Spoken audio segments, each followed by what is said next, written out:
Hello there, my No lovely bad words? legionnaires. No, you can say bad words. You just can't say the bad words. What, my curses?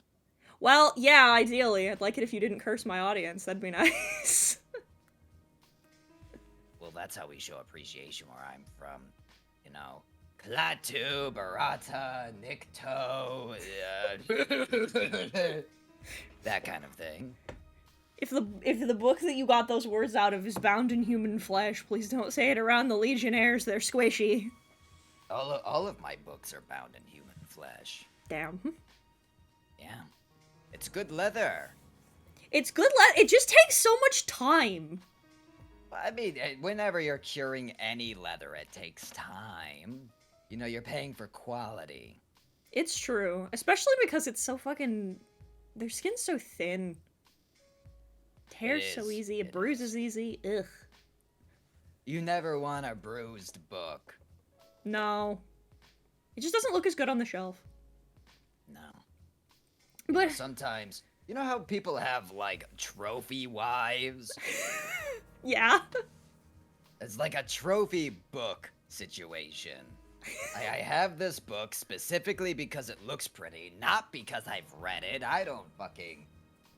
Charles Dickens? Bleh, I'm not reading that. I'll just leave that on the shelf so people think that I'm smarter. It's so true. I have a really nice copy. I bought a like this really beautiful copy of the Odyssey that I keep on my shelves, and I'm like, I've read this once. The Odyssey and the Iliad are both cute. Mm-hmm. Classics. I love the 3.5-page summary of all of the Greek heroes when they show up at the docks. It's so fucking funny. It's just 3 whole pages of just names. It is. It's just names. I don't know if this was just the random part that it was like a tally thing or what's going on there, but it was just the name of notable people who showed up. Like, fucking imagine you open, like, the fucking Hunger Games with just 2 pages of, like, these are all of the names and birth charts. These are all of, here's all of the kids coming to have a bad time at the games. Bad time. Hunger at the games. Hunger at the games. Here's pita bread. Here's Greek yogurt. It's my favorite character in the entirety of the Hunger Games. My favorite character. I cried so hard when Greek yogurt died in the Hunger Games. Ate the wrong berries and spoiled. Yep, immediately. And then a bunch of modified bees came out and stung him to death. Hunger the Games Burger King edition. Thank you, Blood Spider. Yeah, it's just like that. It's actually Burger King. The game, that stealth proto Assassin's Creed. You're full of shit. Is there really a stealth Burger King game? Yeah, there is. Yeah. What? Yeah, it's a stealth. Yeah, you sneak around as the Burger King mascot and then sneakily hand people burgers from like behind. Metal Burger Solid. Yep. Hello, my lovely legionnaires. Welcome to Horrifying Hangouts, where I'm going to try and find lovely fellow horror creators from around our spheres, and we're going to talk about spooky things together. Sneak King. It's the Sneak King. Oh, this is real. That is. Oh my god. It is. Jesus Christ. I also love Polyphemus did nothing wrong. Polyphemus did do nothing wrong. Polyphemus, I believe, was just a Cyclops chilling out on his island until a boat crashed into it and a bunch of belligerent oiled men ran out. And killed his sheep! Problem.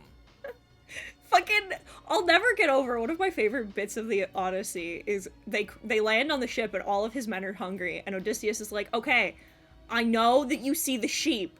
We cannot eat them. They're Apollo's. Fucking leave them. Just leave them. And they're like, but we're hungry. And he goes, I know what I said. And then he leaves and he comes back and all the sheep are dead. And he's like, what did you do? And they're like, we cooked them and we ate them. And he's like, I gave you one Is that a tribute fire? And they're like, yeah. He's like, did you offer did you leave offerings? And they're like, yeah. And he goes, did you just offer Apollo's sheep to Apollo, letting him know you ate them? And they're like, yeah. And he's like, God damn it, I'm surrounded by fucking my morons. petard, it's being hoisted. It's so fucking stupid. Yeah, I don't really feel bad for very many people in the Iliad and the Odyssey, but that's because most Greek heroes and Greek, legends are just, this person was an asshole and did asshole things, and then died assholishly. Hubris is the mind killer, not fear. Hubris is just a general killer. Hubris will just simply kill you. You will simply die. It will take you out. You will seize. You will one day you'll be like, I see. The consequences of my actions. Blech. I'm so sorry that the consequences of your actions have befallen you. I can't believe it. But this is our guest, Amandal. Say hello, Amandal. Hello. Greetings and good day. Am is a fellow spooky VTuber. I've been meaning to ask you, are you a lich or are you just a skeleton? Oh, so you're a lich. I am not a skeleton. If I was called a skeleton, that is to me very offensive. It is? Oh yeah, absolutely. Is it like it's like the designation of it's like calling human beings monkeys. You're a step up. It's quite rude. So I've been meaning to ask you about your lichdom. I'm not gonna ask you where your phylactery is because that's incredibly rude. Everybody always, that's immediately their first question, as if they're owed that information. Like, why would you tell them? I wouldn't. That's my favorite. Have you checked up your butt? Have you tried? You don't know. Maybe. You don't know? Do you want me to look? I'm more than willing. Hold on, let me get my butt puncher. Take that. Stop asking silly questions. But like, so,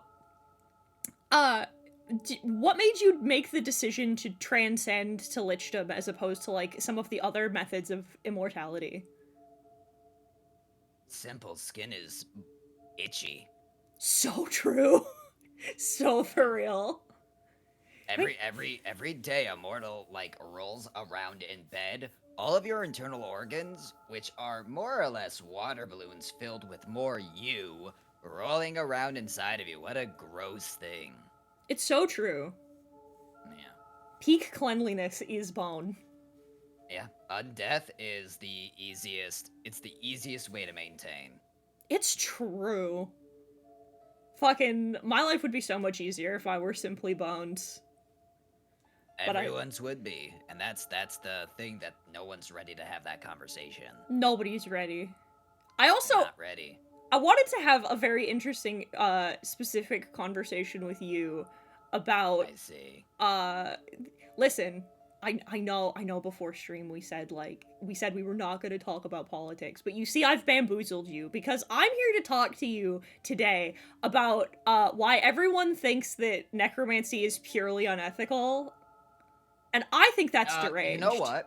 So here's the thing about that entire conversation. Most people that you meet are incredibly ignorant in this world. I've discovered. Most people are incredibly ignorant and can only look through their eyes of bigotry in regards of this. And that's not mortals' faults directly as much as it is paladins. Paladins everywhere. As a paladin main, you're so right. Yes. Reduce, reuse, reanimate. No one recycles more than the undead. It's so true. Necromancers. No one. It's so true. If necromancy was bad, why are there so many necromancy subclasses? Just saying.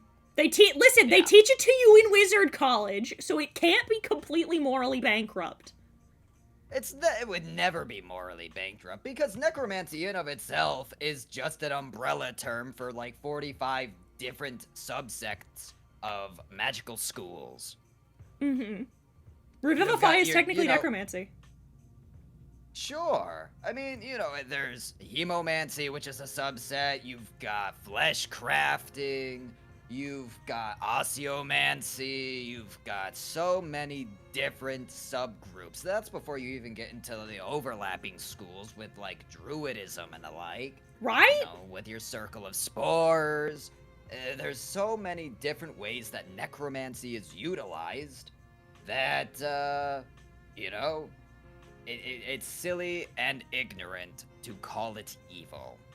I'm a firm believer that necromancy being inherently evil is. Listen, you said paladins. I'm a firm believer that it's propaganda that's spread by to take the heat off of fucking enchantment wizards. I think it's more with illusion magic myself, the magic of lying. True. I think it's enchantment. But, the magic of, like, taking brainwashing something that's already crappy and then upselling it. See? I think have their ways. I think this is ridiculous. I think that there's very little in magic that's ontologically evil. I think you can use necromancy for the benefits. Yeah. I mean, I'm a god-ascendant lich, so I work with warlocks, I work with clerics, it's not directly evil. If you were gonna have a cleric that would be worshipping me, you wouldn't be lawful evil. No! It would be one of the neutrals, depending on what section you're going for. Listen, one of my regular friends here is a mummy, and he's opened my mind to the plague of the living impaired. I think it's so difficult. It's so difficult for us. I know. People are so rude. They're so close-minded about it, and it's ridiculous. It's because of Big Paladin. It is because of it's Big Bahamut that's telling you that necromancy. Big Bahamut. Can't believe this. This shiny dragon ass out here telling you that you can't revive the dead to form undead hordes. Exactly. This is ridiculous. I'm not even surprised Tiamat left you. Drama. I know. Hot goss here on the hot goss on Horrifying Hangout. So one of the first questions I wanted to ask you is, so as a horror creator, as a purveyor of horror, where would you attribute, like, where you got your start in horror? Like, what was your first, like, thing that was like, I'm enjoying being afraid. This is fun. Earnest, scared, stupid. Really? No, absolutely not. Definitely the Black Cauldron. I was gonna say. I was punked. So efficiently punked. The Black Cauldron? Yeah. Yeah, that scans. I never thought about that, but that's not a bad answer. Yeah, the Black Cauldron was a lot of individuals' first interactions with horror. It's true. It's also where a lot of people meet their first lich. I think the Horned King is a great example of a classic lich. Now, granted, there's more types of lich than there are forms of necromancy, and frankly, anyone could become a lich if you just tried hard enough. If you got good. Got really sucked into your work. Yeah, sometimes literally. Very much so. You gotta keep your soul somewhere. Why not keep it with me?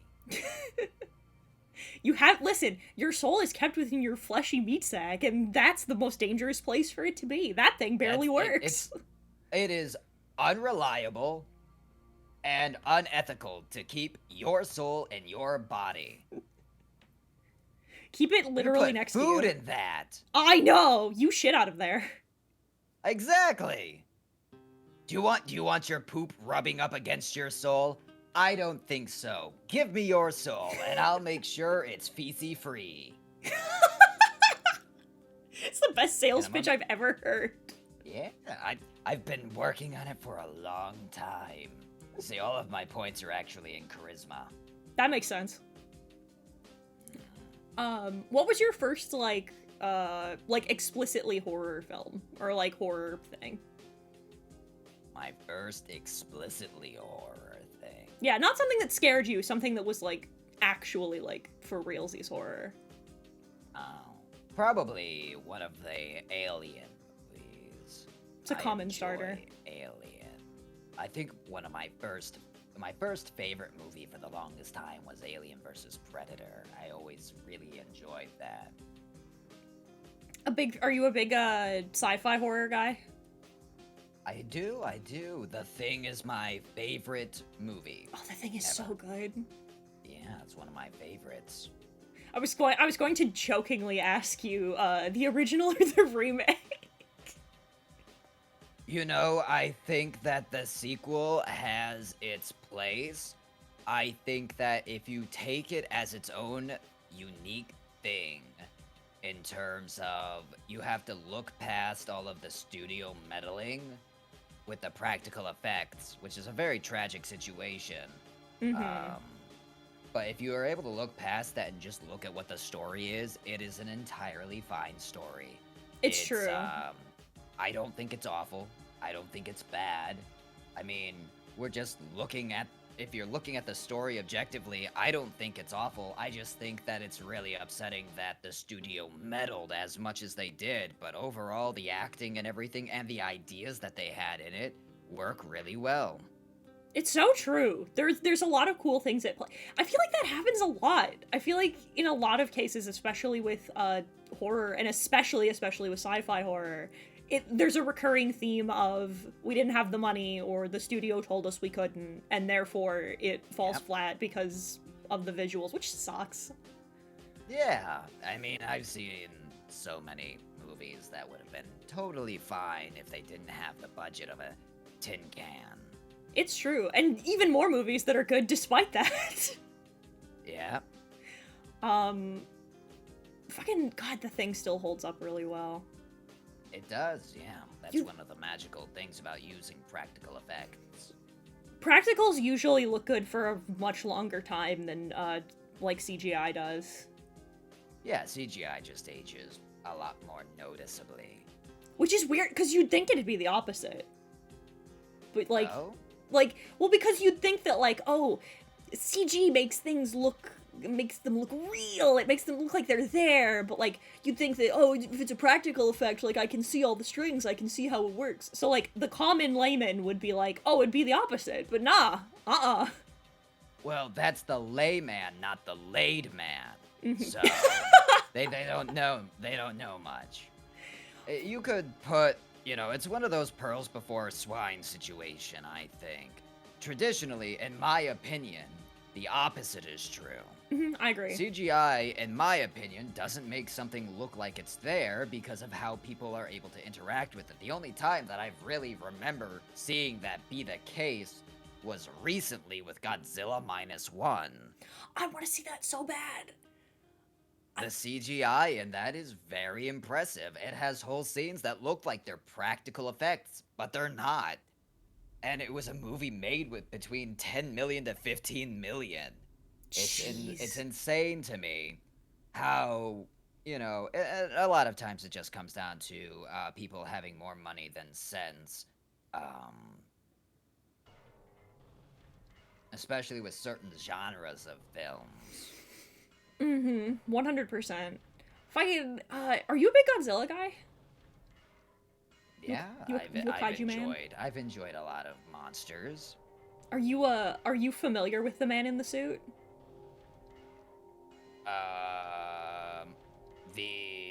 The analog horror? Yeah, thing? yeah. I watched like the first 2 or 3 of them, and then I remembered that like it came out that this was being made by a child who was getting bullied by people for just doing something fun. That sucks. And then it made me very sad, and then I stopped looking into it. That sucks. Cause it rules. Man in the Suit rules. It was really cute. They did a great job. The atmospheres that it's so rare that you see something like that capitalizes on like lost episode kind of shit, like stuff that's like, oh, the behind the scenes of the thing that's not only actually scary, but that manages to keep the theming of the original. because the whole theming of it is still the same as Godzilla is. It's the crimes that happened with the bomb. And I think that rules. It's so good. Especially for having been made by like a 16-year-old. Mm-hmm. He did great. I can't fucking... Absolutely. I can't... People are so shitty. It's the worst. Well, there's a very, very vocal subset of people who claim to be, like, film critics. And they can be very negative sometimes to people who really don't deserve it, especially for their big first creative outlet. Mm-hmm. It's why, like... I mean, you're allowed to be critical of a film. I just think that if your critique is to yell at somebody over how they made something, especially something as inoffensive as a Godzilla ARG horror idea, then maybe you need to kind of reevaluate. Mm-hmm. I've said before, like, because I've started recently doing, like, video essays and the like, is like, you're only gonna get the smoke if you're shitty. Yeah, I mean, there's a world of difference, though, between, like, you know, the man in the suit kid creator and then, like, the guy who made, Jeepers Creepers, you know? Yeah.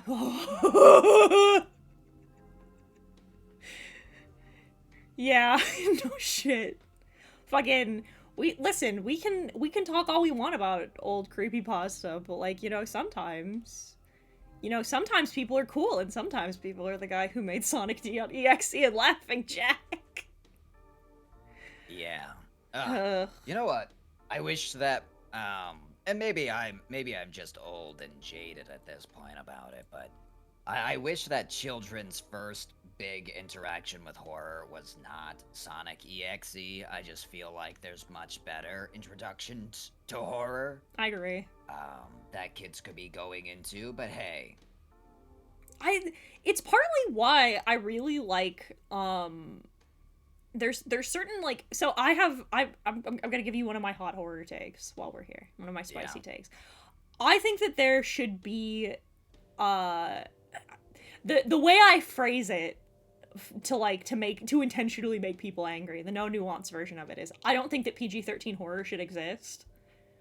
But the nuanced version of it is, I think there should be a clearer delineated line between horror that minors can interact with and the ones that adults interact with. Because I feel like a lot of the time, especially in... I think that's fair. Yeah. I think you should have PG horror or R-rated horror. I agree! I think the transitional can be really confusing and open a lot of children up to being exposed to things. Because they're, a lot of kids will see a movie that's pretty spooky and PG, like Jaws, and then see that, for PG-13's sake, and then they see an R-rated movie, and it's only one up, but everything in an R-rated movie is allowed to be a lot worse, which could expose a lot of kids to things that they're not prepared for. Exactly. Like, I did this, I said that the first time I aired this was during No Nuance November on TikTok, and one of the first comments that somebody left was, well, The Exorcist was PG-13, do you think The Exorcist shouldn't exist? And I was like, thank you for proving exactly my point. The Exorcist should be rated R! The Exorcist should have been rated R. Like, it's like, Gremlins and Jaws were the reason that, like, PG-13 movies existed, right? Right. Or something like that. I don't remember if it's specifically those two. I thought it was Gremlins and then something else. The Exorcist was not rated R. No! In fact, if you go back and look at some stuff, they've got things that you think were rated R are only PG. PG or PG-13. It's nuts. And, like, especially a lot of the time, and, like, it feels like in modern ones, they make, like, these really fucked up, like, grotesque horror films, and then they cut some of the blood and the curse words out to make them PG-13 to appeal to a wider audience, and then kids get exposed to shit they should not be exposed to. Which is nuts. That children having their own horror is a great idea, because there's nothing wrong with teaching a kid that it's okay to be scared. There's nothing wrong with introducing the generalized concepts that horror movies touch upon to a kid. Right. That's why we have certain things, like there's certain shows that have come out that I think are excellent introductions to horror for children. You can have things like Courage the Cowardly Dog. Courage the Cowardly Dog is a really good one. Like, Are You Afraid of the Dark? Over the Garden Wall, Over the Garden I particularly Wall. like. I Yeah. think it's a very good and solid introduction to general horror concepts for a kid. It's also a great movie to watch in autumn, which is around the time where a lot of people start putting on scary movies. Are You Afraid in the Dark is good. Goosebumps is good. Wandering's got it right there. I hate going to my local toy store and seeing Huggy Wuggy next to Barbie dolls. Agreed. I don't know what that is. Oh my god, do you not know what Poppy's Playtime is? No. I'm so happy for you. I am. It's mascot horror. I have a lot of beef with Poppy's Playtime, which is why my chat's forcing me to play it. I know of it, but I don't know any of the hot goss. I remember hearing that, like, there was something funky going on with it, and then I just kind of raised my hands and walked away because I am an adult and choose what I want to interact with. I have a lot of, like, I don't think there's anything, like, morally wrong with it so far. I just don't like it. But it was a sub goal for me to play it, so I'm gonna have to. But forcing is a funny way of saying paid you money, but go off, commentator. Shut up, Wandering. But I sure you don't come to my streams and force me to play games. come to my stream and force to play a game. But, like, I've joked before. I've said it kind of as a joke, and then the more I thought about it, the more I was like, no, I think this is actually my for real stance. I think, albeit maybe not intentionally, or not as intentionally, another hot take, Five Nights at Freddy's has done more damage to the horror community than anyone could have ever possibly predicted. Because, like, and the way I said it when I was talking to a friend of mine about this when the FNAF movie came out, right? I said, listen, fundamentally, when Scott's popularity started to rise and the first game came out, they were presented with a choice. They could make it more adult, continue to double down on its themes, and provide a fuller experience for a slightly smaller audience. But they chose the money, and so they dumbed down all of the things that made the game scary or intimidating, isolated everything else, and then proceeded to put things on shelves into the reach of children, who then were like, I like Five Nights at Freddy's, I'm gonna start playing Silent Hill, and then ruin their lives. There's no dog here. Not unless you do it right. Yeah. Fucking love Mira. I think Good that dog. I think that it's an interesting ideal. I think that Five Nights at Freddy's, in of itself, I don't know that I would personally consider it horror for me, but that's because I never found a horror aspect in it as much as it is a surprising game. Because jump scares for me aren't horror, it's surprise. I'm dreading when somebody jumps in front of me, but the build up to that isn't anything that I'm scared of. There's no, like, suspense to it other than I know you're going to jump at me and go boogity boogity boo. Have you played the Watson Scott test? No. I would recommend it. I think it's the best implemented jump scare that I've ever played ever. Cause, like, I think you can have jump scares in horror. I think they just can't be your... I think you can too. It just like, can't be your whole thing. Otherwise, I would consider it to be a surprise. Right. Game.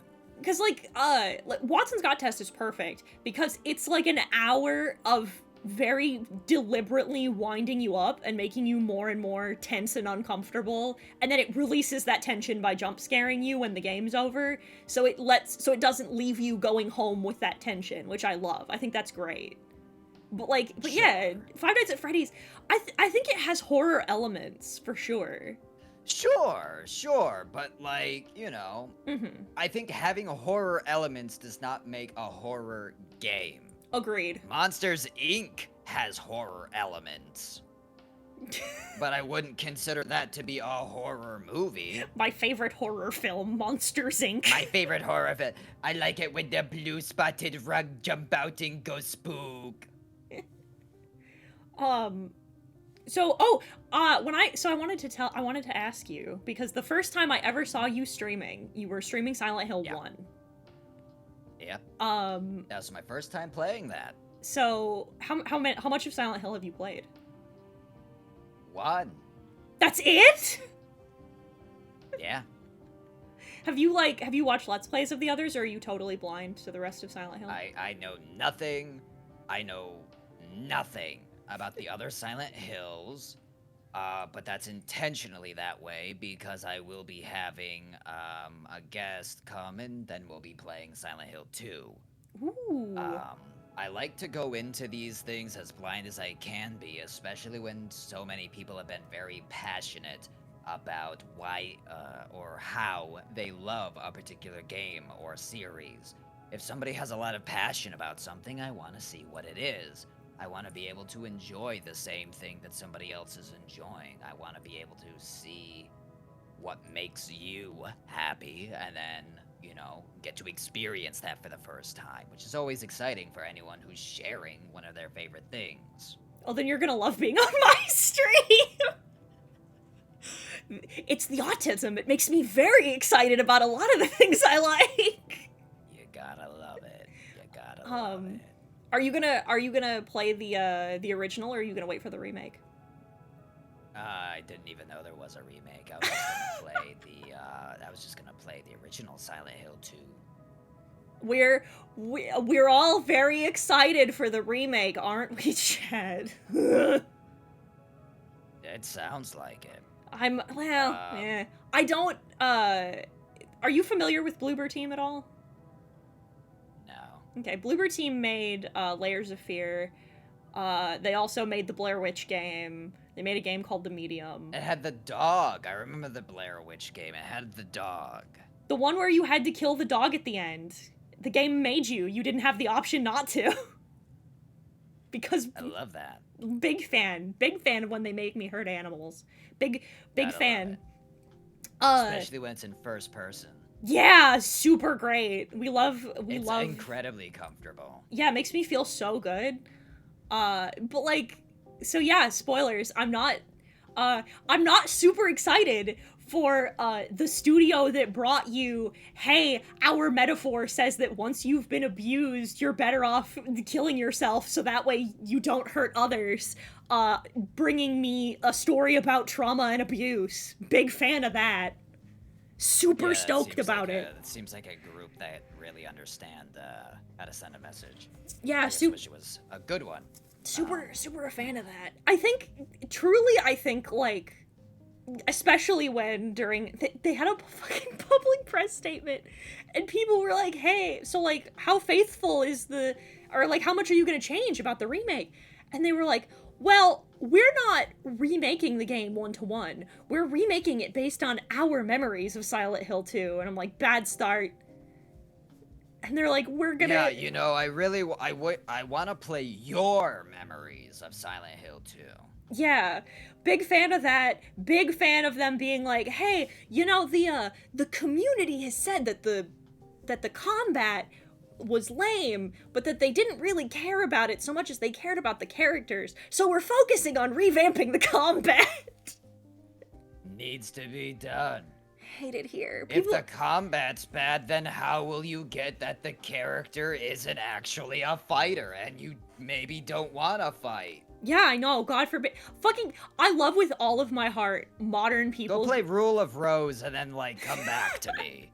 So true! So true. Well, I don't have a spare $1,000. Then pirate it, whatever. Who's going to be hurt?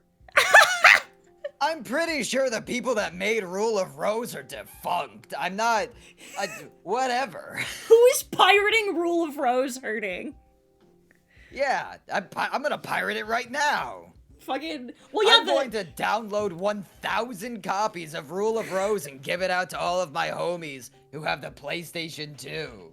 I was gonna say, that was another sub-goal, was I think I kept joking, like, if you get to this sub-goal, you will have given me enough money to purchase a copy of Rule of Rose that I will totally be playing so legally. Yeah, absolutely, so legally. Quick, everyone, to Sapphic Silent Hill, let's go! You're so right! There's an essayist, how did she phrase it? Silent Hill 2 for femoids? For femoids, that's I'm like, god damn it. No, it was Lord of the Flies for femoids, that was it. Nice. I'm nice. like, yeah, it is damn. A little Lords of the Fly-esque. Like, what a good game. It is a game that I had to play through twice. I'm so excited to play it. I've heard nothing but good things. Oh, it's gonna make you cry. Good shit. Cry, and I never cry, and that's not from like a masculine thing. I think it's super attractive to cry.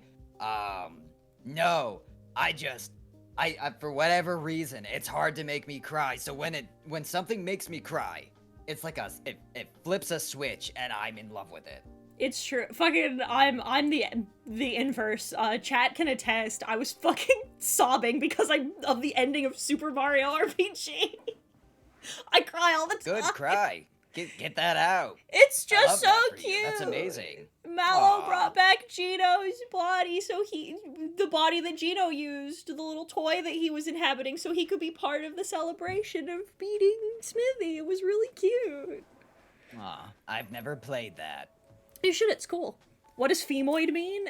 It's what incels use to dehumanize women, but I have stolen it and co-opted it, and now it's what I use to describe myself as a non-binary woman.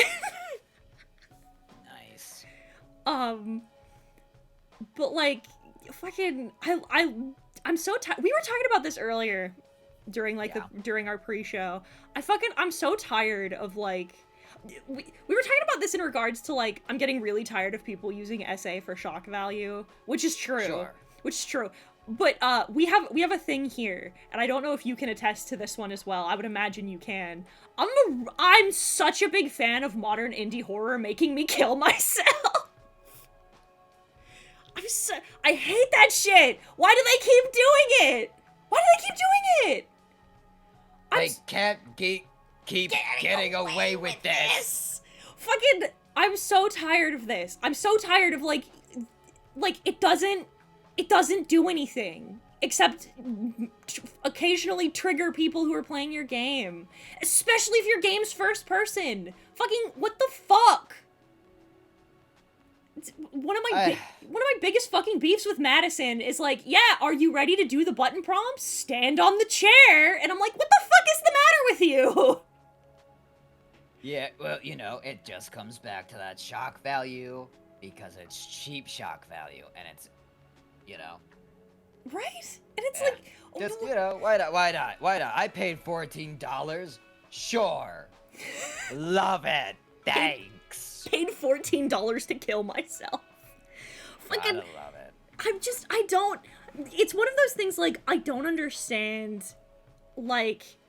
This will really get the people with the suicidal ideation happy. Right? Like, the thing I don't understand... Just what they need, because we're clearly in on it and know what we're supposed to be, enjoying.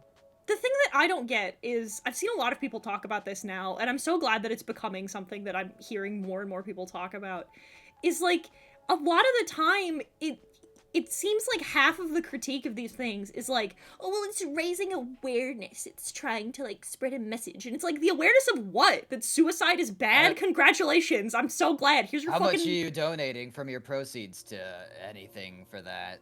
Right? And again, it's... If you're bringing awareness to something, like, maybe it'd be super cool to, like, push part of the, like, sales to proceeds. That'd be kind of neat. Hey, by the way, spoilers, when we get to another one of my sub-goals, which was when we play Suicide of Rachel Foster, guess who's going to be putting a charity link on those streams. Cause I hate this shit. I hate it. It's so fucking stupid. I'm, like, I don't understand, like, again, like, here's your gold star. Here's your gold star sticker. You sure tried. Like, why Like, what's the point? What do you get out of it? Other than, like... Sometimes they just want the edginess value.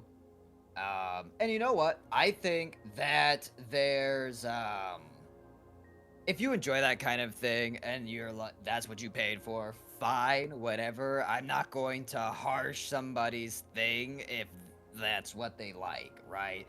I think it's unfair of me, through my unlife experiences, to tell somebody that they can't enjoy something they paid $14 for an indie horror thing. Right.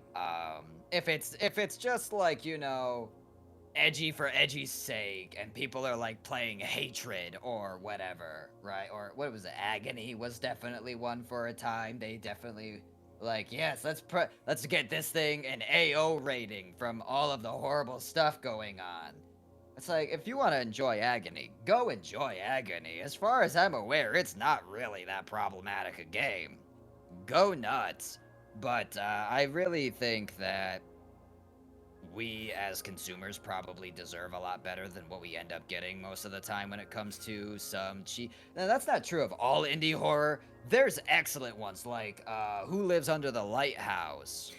Who Lives Under the Lighthouse is great. Did you...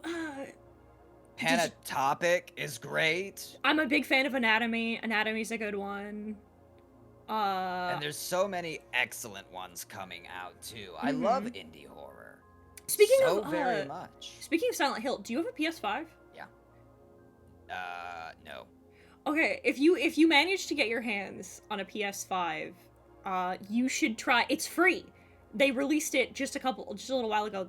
Silent Hill: The Short Message, which was a game about suicide that like had a good ending, and like the to not spoil anything, like the thesis message is, if you redemption is possible, and hurting yourself is not the answer. Like, it's so good.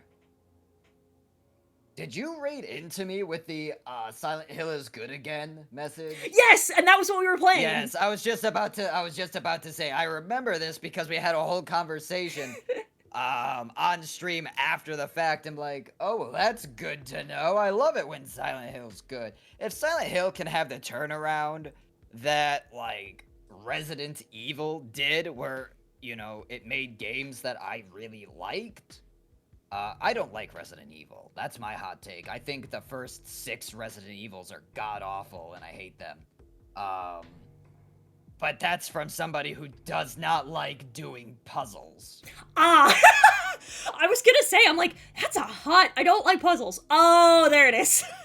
Yeah. And you like Silent... And you like Silent... My brain's small and in a little jar. I gotta wiggle it to make it work. Don't make me press X a million times to rotate a little clock to see if maybe the time is off. Make me press X a lot of times to punch a rock. I was gonna say, and you liked Silent Hill? Yeah, I like Silent Hill. I enjoyed Silent Hill. I like the atmosphere more. True. Because I'm also stupid. I never finished the first Resident Evil. Out of sheer annoyance. And it was the remake. I was told that the remake was a lot easier for people to get into. I like 7.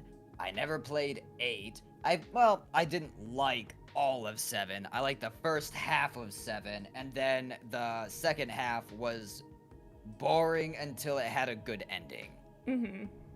I have hot takes. I'm not one of those, I'm not your granddaddy's lich with boring hot takes.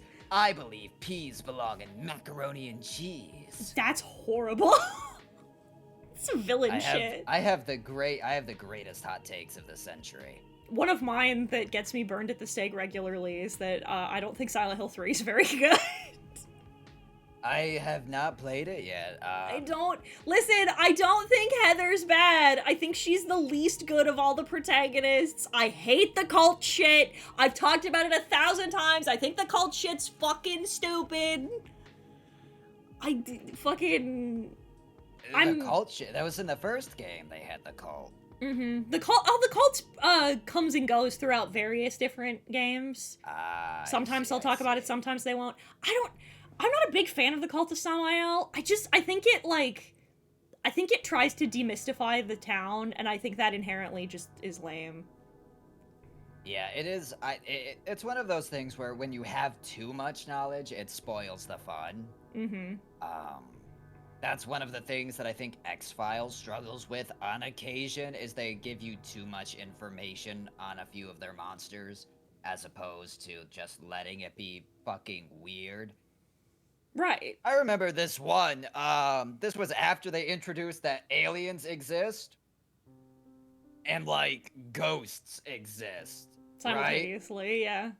Are there alien ghosts? Yep. There's exactly. That's immediately what you think. They had an episode where there was a fucking alien ghost that came to the planet. You get no explanation other than that there's an alien ghost fucking around. Just leaves. Just leaves and like flies away to like Saturn or something. It flies to like a gas giant at the end of the episode, and you're like, what the fuck?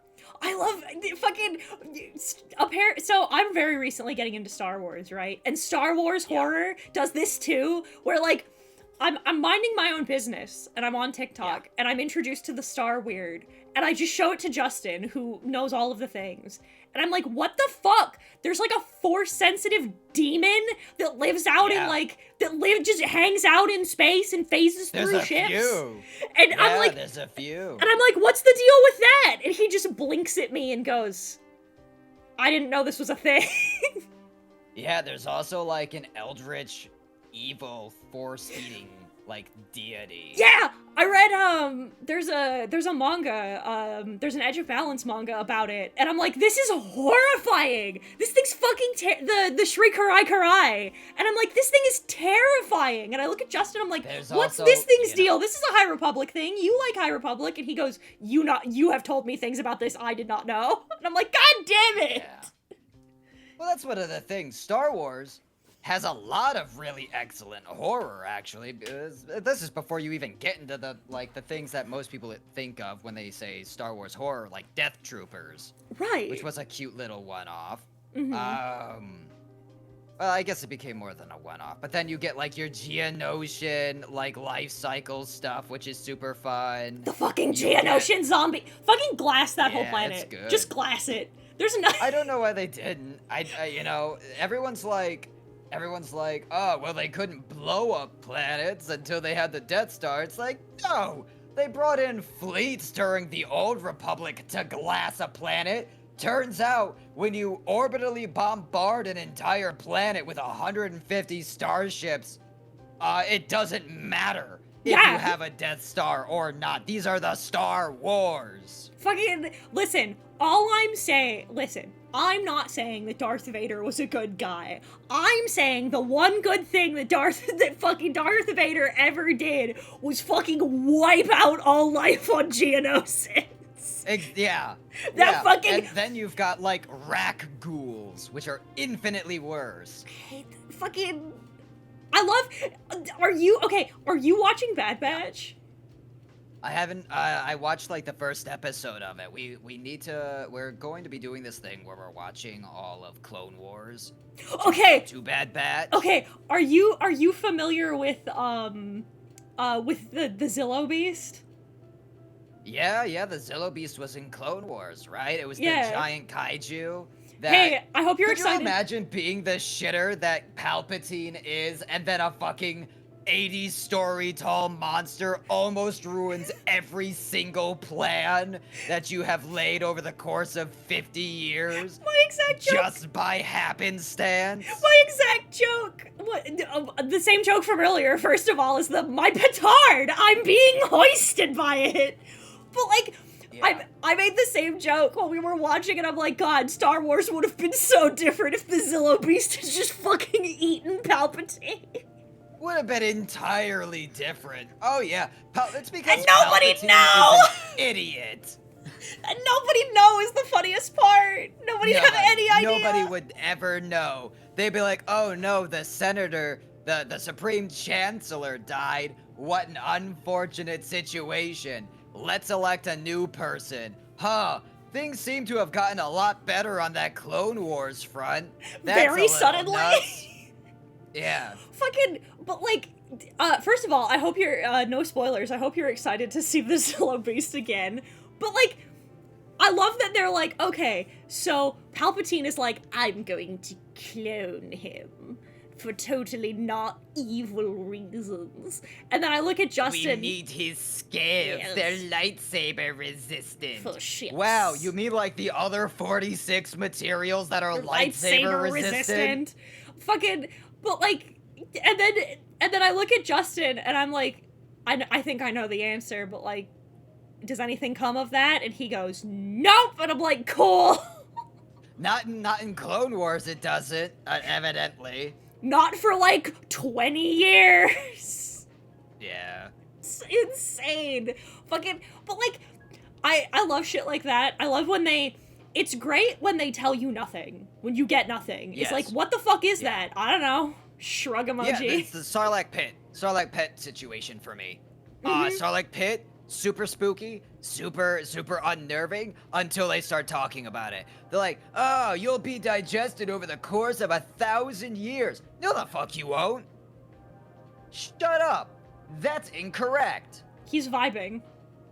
He wants friends. There's no way that on Tatooine, a planet with 2 suns, you're not gonna be a rotting mummy on day fucking 2. Yeah. Don't tell me that thing's digesting me over 20 years, 1,000 years, or whatever it was that they said. It will be. You just won't be alive for it. I hate the Sarlacc pit.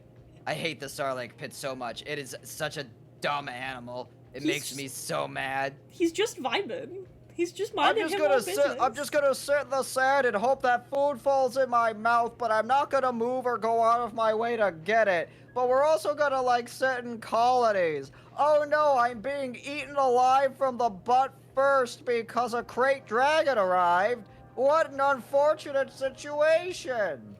There's some really, like, fucked up shit specifically in, like, I'm watching I'm watching Clone Wars, and, like, yeah. They are not afraid to just fucking kill clones. No, not at all. The amount of clones that die to animal attacks in that show alone. Like, violent! There is a bit that got me early on where a clone gets grabbed by the ankle by a monster and it beats him until he stops moving, and I'm like, that's so fucked up. Yeah, we were talking about this in relation to the original Clone Wars as well, the 2D animated one by Gennady Tartakovsky. I can never say Gennady's last name. But, like, the amount of violence that goes on to the clones is hilarious. Watching a clone get picked up by the Force and slammed into a tree until their helmet cracks and thrown across screen, or having a clone that's dragged by the Force through the underbrush to a ship that then explodes, or when General Grievous gets a hold of them and crushes their skull with his foot. It's amazing. There's a bit where fucking Dooku makes a dude put a blaster under his own chin with the Force, and I'm like, this is bleak. Well, it always comes back to, in my opinion, that thing about Star Wars, which is, if you do not have the Force, you cannot fight somebody with the Force on a fair, leveraged way. You have to shoot them from behind and hope they don't have fucking precognition or something. Like Anakin does, because that's why he flies so good, is because he sees the future. Which is so fucking funny. The best pilot in the galaxy. It is a great way to be the best pilot in the galaxy. Yeah. Crashed every ship he's ever flown. It's because he crashed and died in 180 other timelines when trying to go straight. God, you're so right. Fucking, like, it's so, like, some fuck shit just occurs in Star Wars, and nobody talks about it. Nobody talks about it. It has incredible horror elements as well in Star Wars, which I always appreciate. Especially Old Republic has incredible horror. I keep hearing like the Old Republic shit is horrifying. Just truly nightmare fuel. It's super great. I love it. I love the Old Republic. That's where they introduce like rat ghouls and stuff, which are, it's the worst version of a zombie virus, because you're like there and then you just like, you lose yourself immediately. and your body rapidly mutates into a bunch of different forms. The MMO version of the Old Republic has a Left 4 Dead themed dungeon For real? with zombie virus. Yes. I hate that. It's That's so the worst. cool. It's so terrifying. It's That's so rad. good. I love That's it. so good. Fucking see, and I'm not really much for sci-fi horror personally. I'm not a big aliens person. Not a Jason X fan. Not a Jason X fan. No. I'm not a Jason X fan. I mean, who is? I mean, so few people. Oh god, you'll appreciate this if you're a slashers fan. One of my friends bullied me into putting one of my chat rewards. So the next art reward is I have to draw Busta Rhymes fighting Michael Myers. Nice. Because Ontario keeps making fun of me. It's like, you remember that time that Busta Rhymes kicked the shit out of Michael Myers when he tased him in the dick? I'm like, yes, I do remember. Was that the Rob Zombie? No, it's Resurrection. Oh, is it Resurrection? Mm-hmm. I always get Michael Myers stuff confused because I've never seen any of it. Halloween is my favorite slasher franchise. Fucking love Halloween. I'm a big fan of Michael Myers.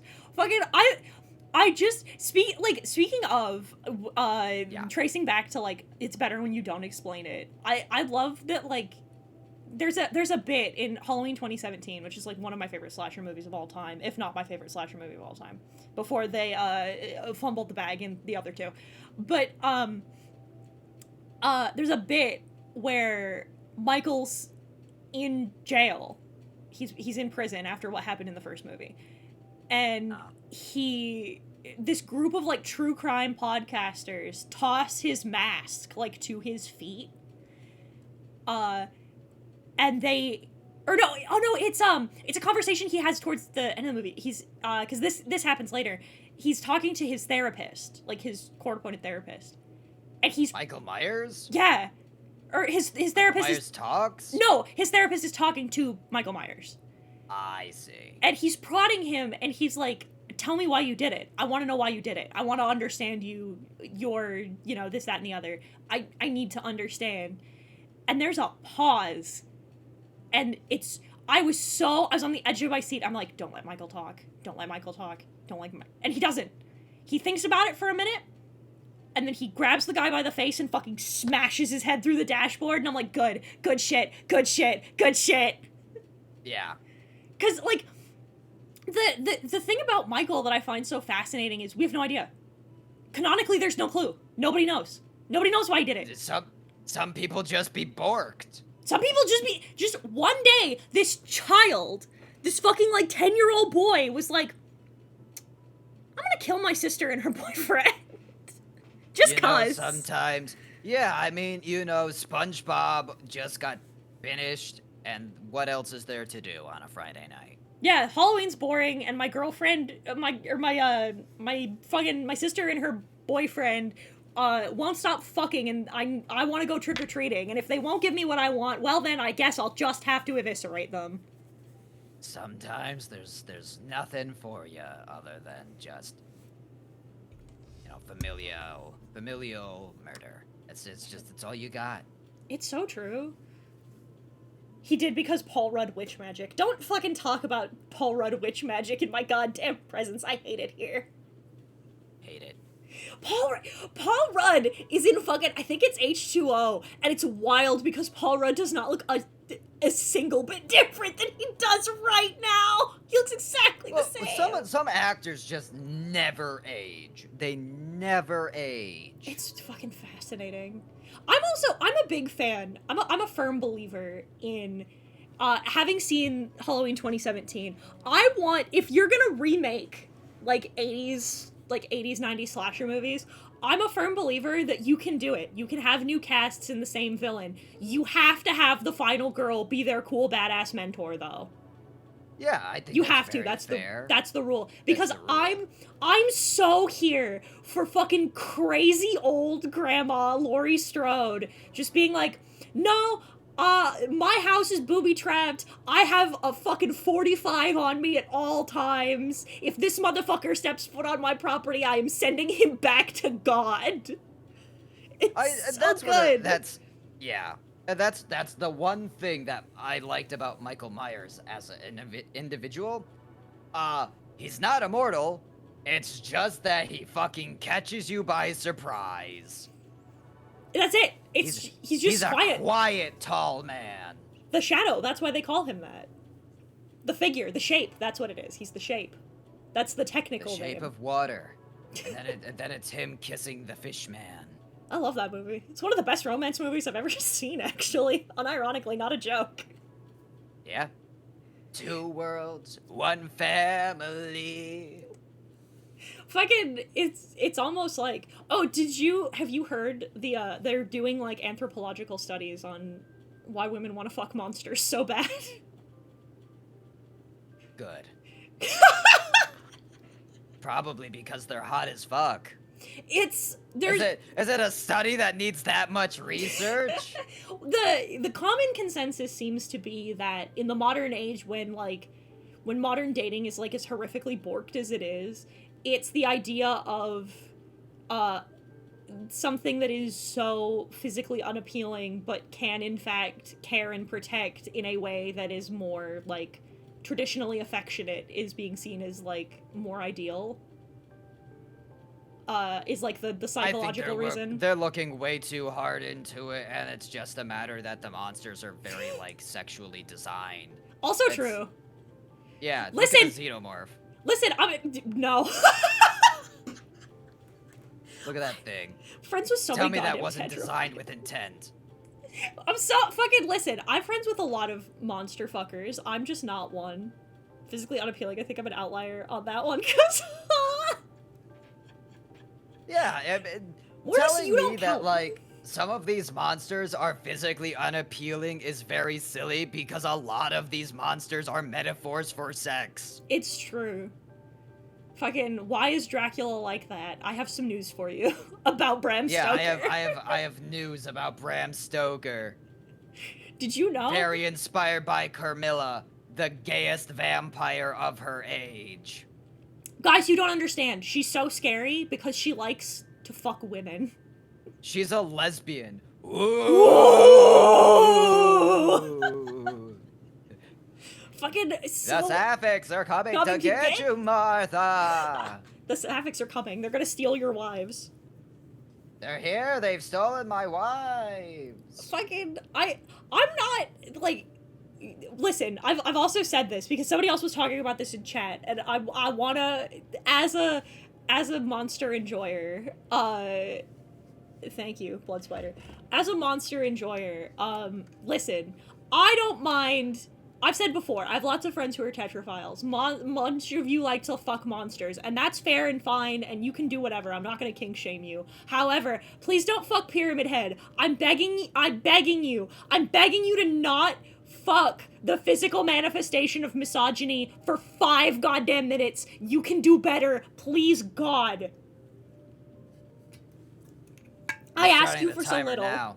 It's gotta be like 5:01. That's immediately it. 5:01, they're banging on the door. Just pounding on the door. Pounding Pyramid Head's ass. How much of it comes down to Pyramid Head just being a tall, muscular dude with a fat ass? That's all of it. He's a masked tall dude with a fat ass. That's it. That's all you need. And you know what? Monster fucking. Just say that you want a tall guy with a big butt. That's fine. That's what Pyramid Head. Yes, Sir Brandy. Pyramid Head it's literally misogyny. Most liches are hotter than Pyramid Head. Facts. All liches are hotter than anything that has skin. Skin holds you back. I've never been more nude. It's true. Physically incapable of being more naked than being a skeleton. Yeah, it is impossible. It is impossible. I am skeletal. This is what it is. I don't want to think about ectoplasm dicks ever again. Good. I wouldn't use them. Fucking that side of the Undertale community ruined my life. I don't want to think about it. I don't want to think about it ever again. Yeah. Be more creative. Use leeches. No! Absolutely Remember, you deserve better. You deserve leeches. Leeches? Why did you remind me of that? I need to get into Silent Hill and understand this better. The only thing I know is the movie. Ah!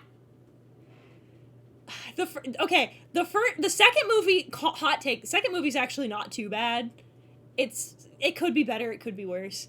I'm not a big fan of the first movie either. That's the other reason I'm not excited about Silent Hill 2 is because Konami admitted, oh yeah, it's a movie tie-in game because we're making a Silent Hill 2 movie. And I'm like, cool, great. I'm a big fan of that shit. Will it be better than the other one? I was really bored by the second Silent Hill movie. I liked the music in the first one a lot. I think if you're gonna do a video game movie, use its music. But don't go so far that you're doing Ratchet and Clank. Because Ratchet and Clank, the movie, was literally just all of the cutscenes from the fucking game. I shit you not. It is 1-to-1, except the movie has 1 or 2 less cutscenes from the game. Oh man, I love Metal Gear Solid 4. Love it. Have you heard the story about MGS4? About Twitch? No.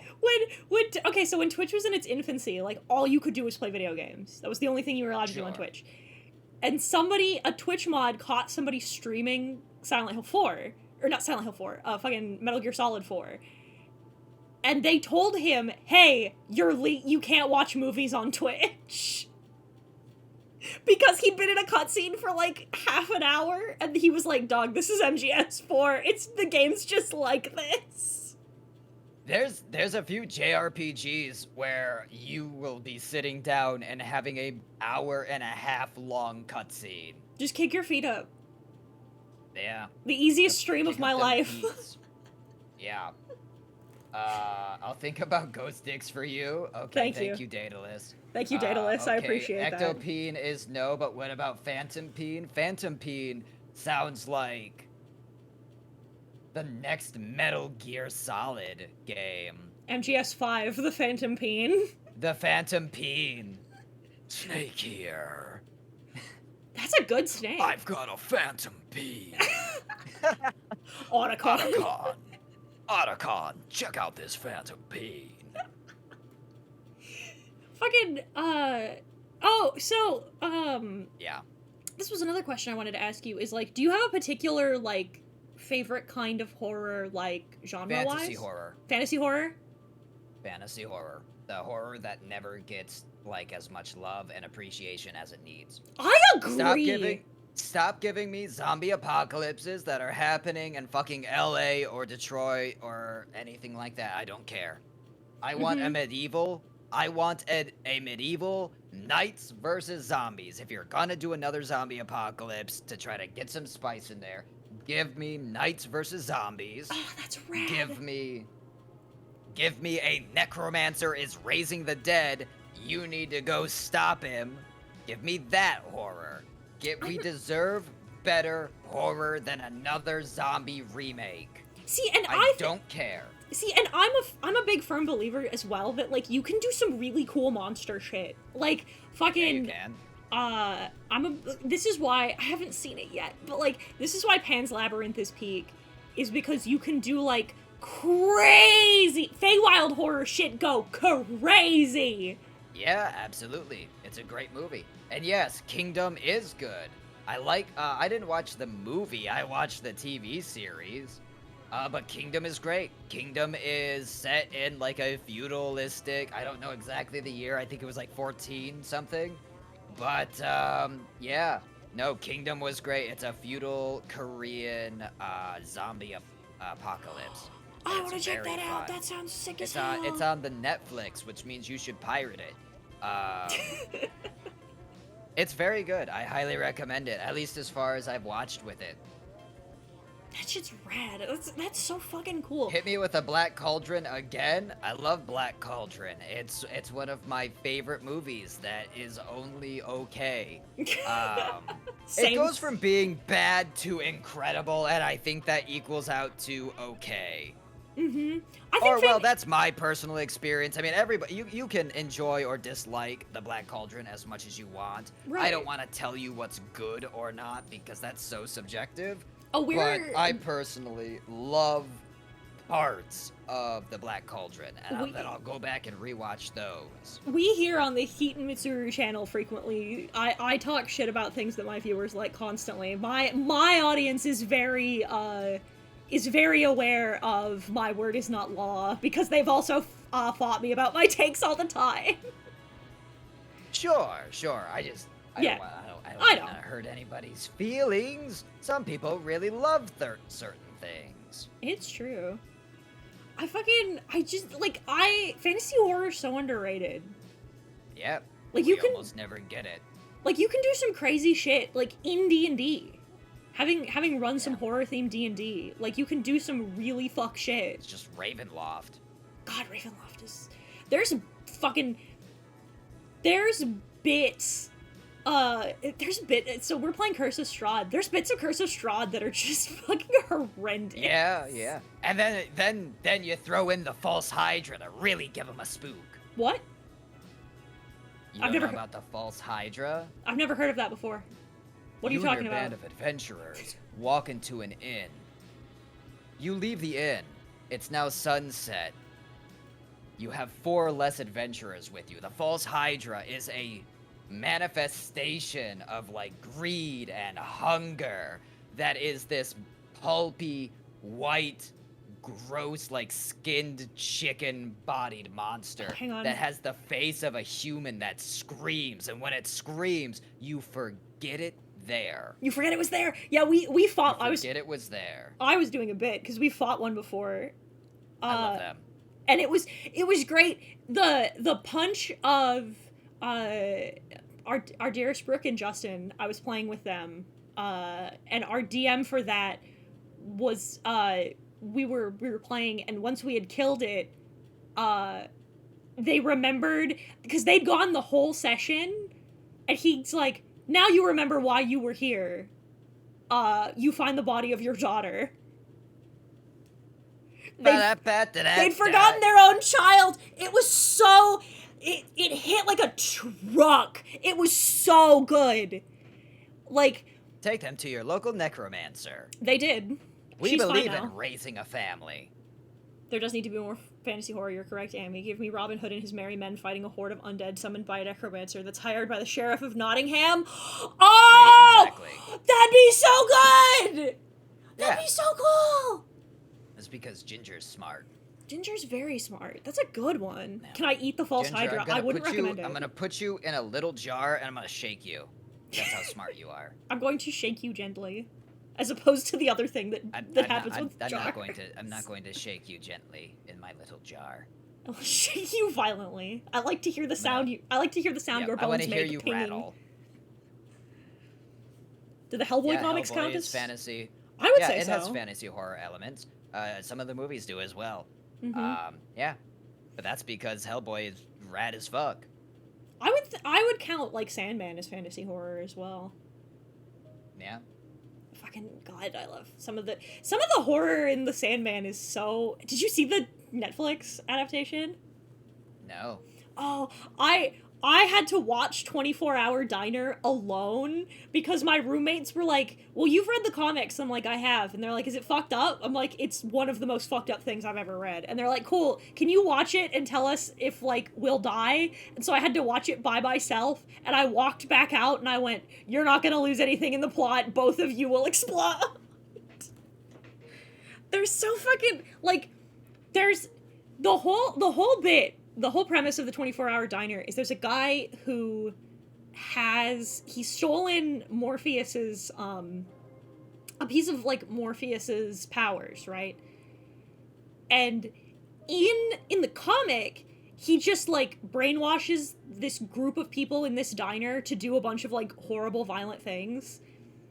In the show, somehow it's worse. Because in the show...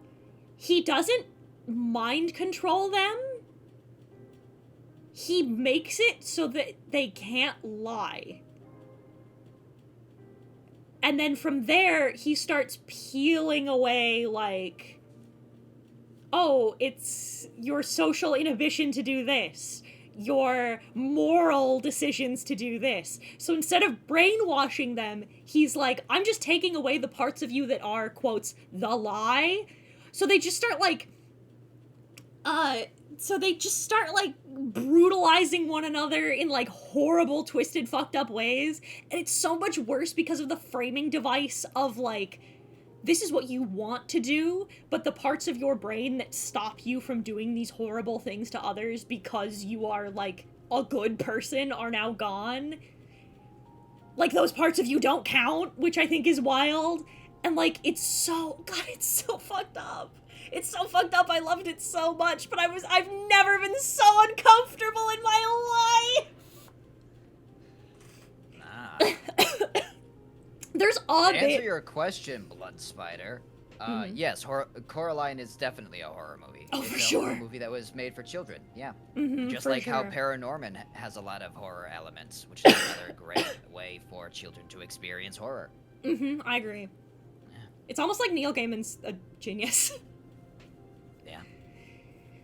Fucking, there's something that's so, like, I think it's because a lot of people think that, like, paranormal shit counts, and it doesn't. It's a completely different thing.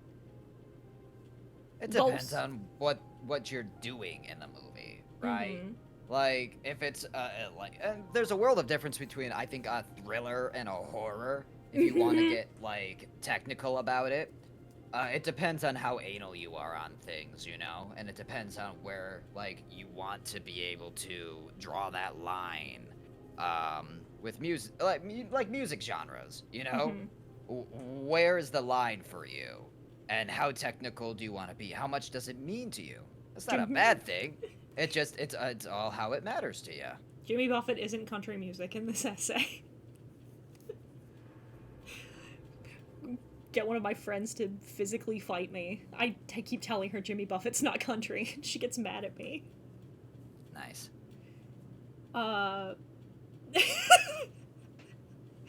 Jesus Christ. What's that? Fucking, Dragon says, I do count Nasu works, have some horror elements. And then fucking Daedalus, do you mean his historical twink battle one? And they respond with, you know Fate's not the only thing he made, right? The only thing I know about Fate is that it was like an erotic game, and then they decided to not do that anymore. There's horror elements in it. Fate's... So, okay, the original Fate is really wild. Listen, for all of my bitterness about how much I hate Fate, which is a long story, I have to acknowledge that it's the grandfather that made everything I like about visual novels possible. Him and Ryukishio 7, something, the Comiket scene redefined everything, something. Listen, I know my history and I get it. I just don't like Fate. I have no strong opinions. I don't know like nothing about it. I don't like Fate because I'm a weird historical fiction connoisseur. Got it. I read a lot of, like, historical revisionist fan fiction, because I think it's funny, and it rules, and I think you can explore some really interesting theming, but because of that, I'm like, Fate is a blight on society. Except for Fate Zero. Fate Zero's good. It's the only one. Everything else we can nuke from orbit. Oh, so you've read the Bible. I think that it would be... I would love to pick your brain apart. And then after that, I'd love to hear your opinions on Dune. Okay, Dune's a tough one. I've tried to get into Dune a couple of times. My thing is, I can appreciate what Dune is. It's too dry. It's a desert planet. Yeah. And also the text is a little... But, like, it's why, like, for example, exact same feelings that I have about Lord of the Rings. Like, I love Lord of the Rings. Lord of the Rings is really cool. It did a lot of cool things for fantasy, and I like a lot of the things that it does. watching Lord of the Rings is like watching Saving Private Ryan for 9 hours. Like, it's not a bad experience, but it is not something that I enjoy. It's just, there's a certain, I'm trying to think of the right way to phrase this. Nah. There's a certain point when horror gets... Well, it's good to bring up Lord of the Rings, because Tolkien did fantasy horror as well. Mm-hmm. A lot of really good one, especially, like, involving, Galliant was really good. A lot of the Morgoth stuff, I would say, has a lot of horror undertones. Mm-hmm. Yeah, good stuff. It's just, I don't, like, and this is oh, you know what? Here's another good question. Are you, if you know, are you familiar with the term elevated horror? In terms of what? No, like, I'm just not familiar with. Okay. What is elevated horror? That sounds like horror that people would be referring to as like, oh yes, this is high class. Yep. Literally that. Yeah. You got it in one. High class horror. Yeah. That seems like a very silly concept that people would use to say that, like, Silence of the Lambs is better than Alien because of some esoteric reason that they define themselves. Oh, you got it immediately. I'm so glad we're on the same page. Well. I hate it. I hate the term elevated horror. It seems weird. When you make something that you're considering to be elevated, it's so that you can put other things down. Right? That's naturally what you're doing when you're creating that. It's the notion of, like, I've been referring to, like, the same shit more as, like, art house horror. Because, like, it's the shit that, like, a lot of people refer to, like, Hereditary, for example, as elevated horror. Because it's got a lot of, like, art house sensibilities to its, like, cinematography and its direction. And I don't think that's necessarily bad, but I hate this, like, mentality of, if it's not cinema, then it's for the plebeians, it's for the droning masses, we can't bother ourselves with that. And it's like, what's the fucking point? Sure, but, like, this is sounding like the same group of people who are like, ah yes, Citizen Kane is one of the greatest movies ever made. How many of you have seen it? None of them. Right! Exactly! It's like, listen, I won't tell you that Citizen Kane isn't a well-made or scripted movie, but I will tell you that unless you're an art major or going into movie making, you're not probably gonna care. You're gonna think it's a really dry, boring movie about a news reporter investigating a newspaper tycoon who failed to get into politics. Fucking me and Apocalypse Now. Is it interesting? Sure. Is it also incredibly dull? Yeah. Does it have a lot of nuance? Sure. Have they done a lot of things that revolutionized how they made movies at the time? Absolutely. Have movies come so much farther from where Citizen Kane started that it feels almost like it's moot to watch it? Absolutely. Fucking, yeah, me and Apocalypse Now.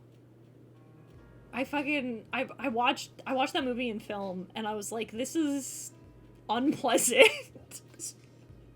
Like, it's so dry, it goes on for so long, it's exhausting, like, it's just, and a lot of, like, it's why, like, I've had a couple of people who are like, well, have you seen The Witch? And I'm like, no, because I don't want to watch a group of pilgrims hang out, in the fucking Midwest while symbolism happens at them for 2 hours. It's why I'm, like, back and forth on whether or not I want to watch Skinamarink. It's for the same shit.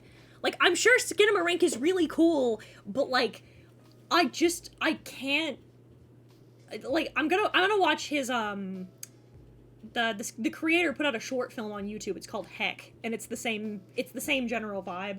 And they're like, most people are like, watch this. This is like a quarter of the length. If this is intriguing to you, then watch Skinamarink. If not, then don't.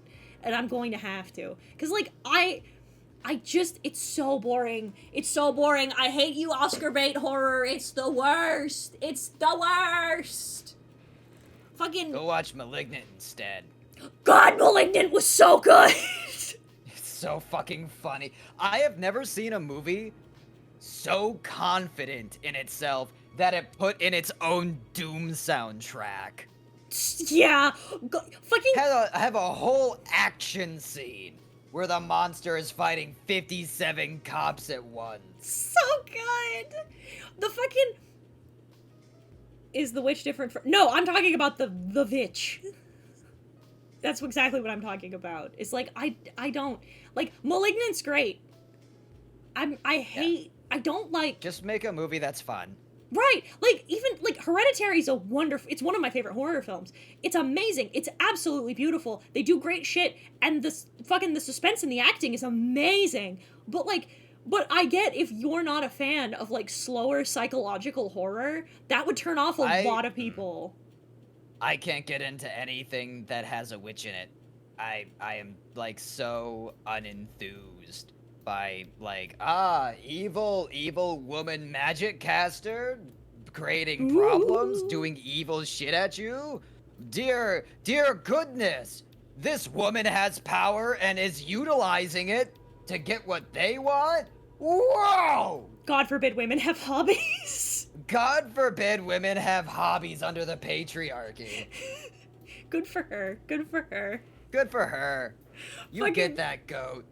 I love I've recently discovered, speaking of, I've recently discovered a love of Good for Her movies. I liked watching Gone Girl for that exact reason. Love a Good for Her movie. That's what I am with every single Alien movie. Good for her. Well, yeah, because either way, better. Either way, a powerful woman wins in the end. So like, it's absolutely, it's truly 100%. Yeah, I love seeing Sigourney Weaver kicking ass. One of my favorite actresses ever. Also, I really like it because like the whole subtext of Sigourney Weaver's character being not getting all of the stuff that she should because they don't want to listen to her. And then she being correct 100% of the way. Good shit. I'm a big fan. I'm a big fan of 99% of horror films being, especially 99% of slasher films being a woman going, hey, this is a bad idea, and then all of the men around her being like, I don't know about that, and then dying violently. Yeah. Fucking, listen, it's almost I'm just saying. As if listening to women was the problem the whole time. 95% of horror movies solved listen to the women. Exactly. The second someone's like, I don't know about this, and they're like, oh, okay, let's go. Da da da da da. So fucking, it's so true. I remember being so upset by the blonde woman in the first Alien movie. Yeah. Fucking like, it's so fucking irritating how like,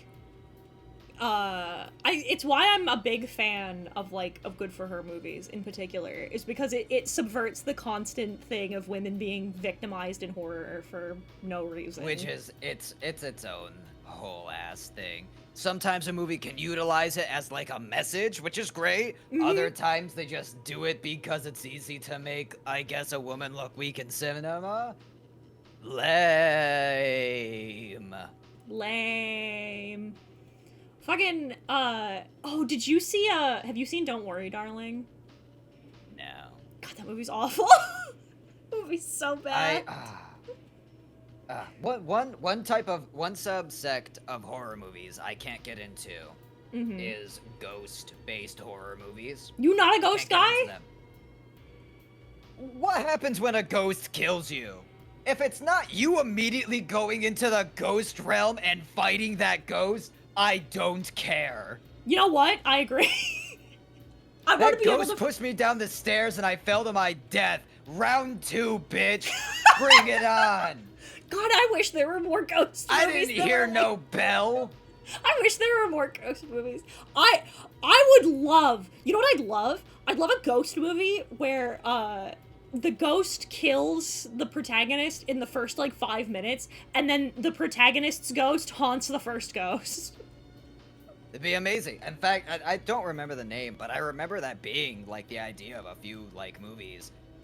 I can't remember it. There was one where a ghost killed a guy, and then the guy went and started fighting that ghost, and that ruined ghost movies for me. Because every other time I'm like, what happens when the other person dies? Why would they not come back as a ghost to fight the first ghost? Are you kidding me? I wanna punch a ghost. Don't worry, darling. Punching makes me feel good. Good. Talk about ghost busting. Gonna ghost bust your. There we go. Gonna ghost bust your upper lip. Don't worry, darling is on my list only because the drama that happened on set was so much. I just feel obligated to. It's true. No, that movie was made so that that director could look at Harry Styles naked, and you can tell. It's like, I want to watch Harry Styles fuck hot women, and I think I'll make a movie about that.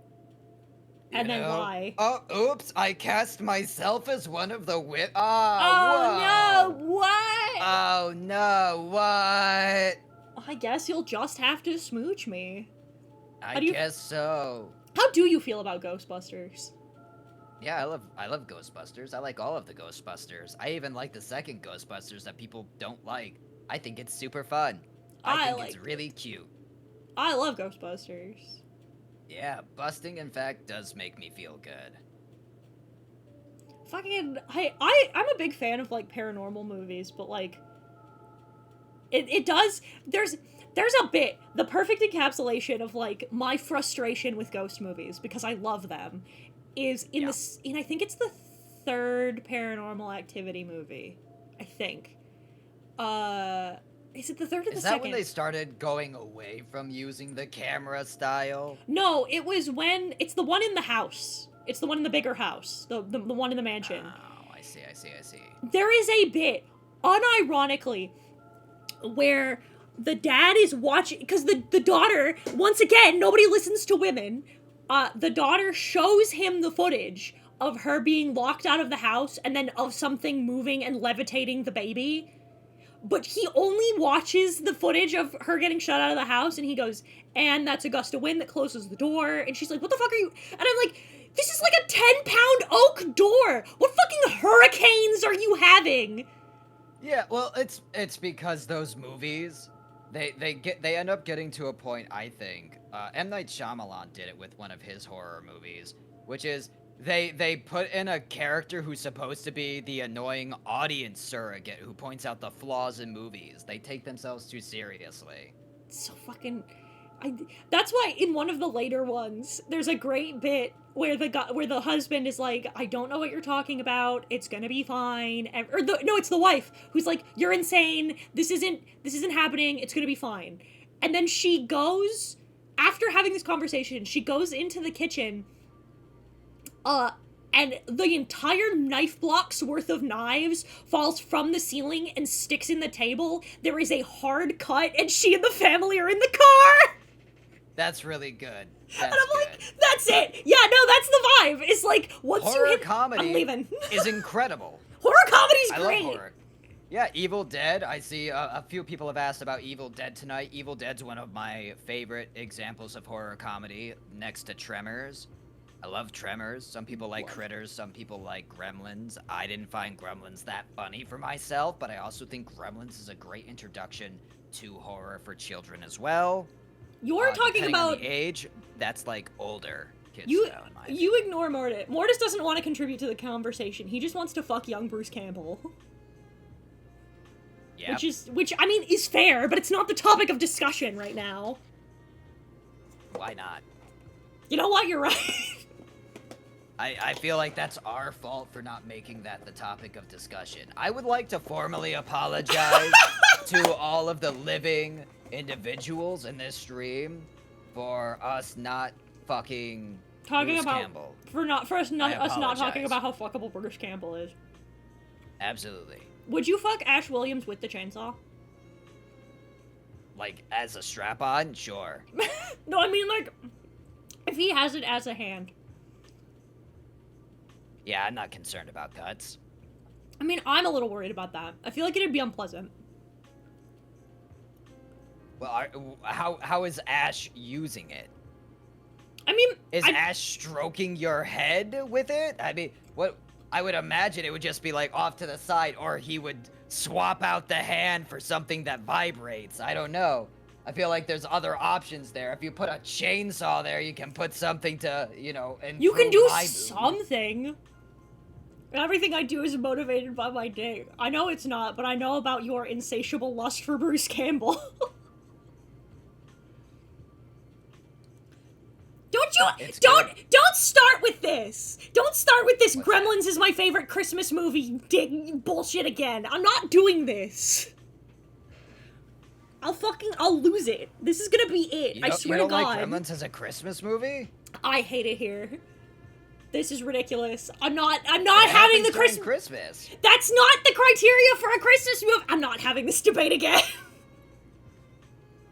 Chainsaw play is next level knife play. You're so right, though. Could you imagine Ash is like carving off the outfit? God, you know what? I've been sold. That's it. That's what I do. The mental image of him, like, sensually running the chainsaw over his body to cut his shirt open is actually pretty hot, I'm not gonna lie. Yeah, right? You got me there, fuck. It's what I do. And then you take a closer look and they're all, like, butted instead of serrated. Oh, God. Camera pans in on Ash's face. Groovy. I feel like the horsepower of it would make that still an unpleasant experience. Serrated or not. Chainsaws, I'm sure, have different modes. Do they? They might. I'm sure they might. I don't know. Swap it out for like a little electric chainsaw. I don't know. I'm sure it works. I've done cosplays as Ash. I love Evil Dead. Ooh, for real? That's cool. Yeah.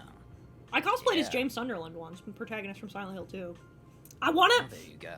I want to do it again now that the remake's coming out. We were telling a joke of like, I want to cosplay James again, specifically so that whenever I find a Pyramid Head cosplayer, I can have them just, I can just take photos of them being mean to me. Just stuffing me in a locker. Like, James fucking belongs. Good. Let's see, what else do we have? Tiffany from the Chucky series. First queer crush. Aw, that is cute.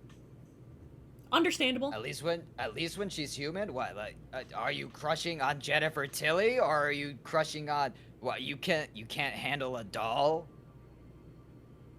Lots of people handle dolls. It's made to be handled.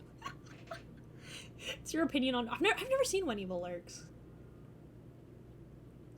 Yeah, everyone loves Jennifer Tilly. Yeah, Jennifer Tilly's pretty. Jennifer is very pretty, very pretty. I've never seen anyone breast more boobily. You're so right. In a Chucky show. Jennifer Tilly does in fact breast boobily. And good for her, on God. Good for Jennifer Tilly. I appreciate you. Oh, what other horror games do you play? Horror games. Let me take a peek. See, I've played a few. I played a bunch that no one's ever heard of. Welcome to it. Yeah. You know what? I think this one's more popular. People play World of Horror. I love World of Horror. I love it. Great.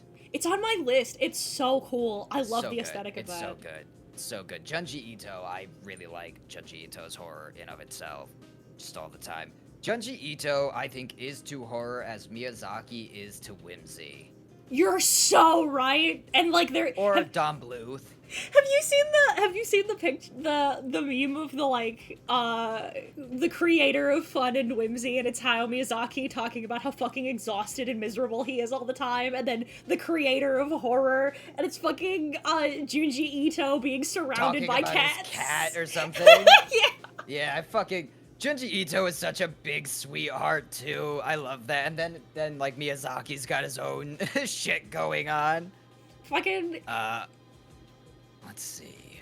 Oh no, please go ahead. I was gonna say Junji Ito's rad. He seems like such a cool dude. Is so rad. It seems like I would give Junji Ito a hug. Same. Yeah. Let's see. Sunless Sea. I really like the atmospheric horror of Sunless Sea. Sunless Sea's in mine too. I haven't finished it. I haven't played it yet, but I've got it. Oh, I mean, I don't know that it's a good stream game because of how much reading and cataloging there is. I love that but shit. I think it's incredible. I highly recommend Sunless Sea in terms of a game for exploration. They also had a sequel, Sunless Skies, which is really great. Um, what else do we have here? That's Starfield, the most disappointing game to have come out since the last disappointing Bethesda game. Oh, you're so right, though. Yeah. I mean, if, Bethesda had made a good game since, I don't know, Elder Scrolls Skyrim, then we wouldn't have that conversation. But even then, I don't even consider Skyrim to be a good game. I consider Oblivion to be a good game. Skyrim is a good engine. You're so right. To make a better game. Signal Simulator is a ton of fun as a casual, relaxing horror experience. The Shore is a good Lovecraftian horror. Nobody Lives Under the Lighthouse is one of the best horror games I played recently. That and Paratopic. Highly recommend Paratopic. Good game to replay over and over. We played recently. We played Home Safety Hotline, which was really cool. I was given that game and told that it's really good, and I'm going to play it soon. I really, really like the theme of it so far. I don't know how long it is. It's about 3 hours. It's a good solid stream. Yeah. We are also. It sounds fun. For those of you who don't follow me on Twitter, because this is the good news. Sliding this plug in. Next week, on Saturday, for our next Horrifying Hangouts, we're actually interviewing the devs of Home Safety Hotline.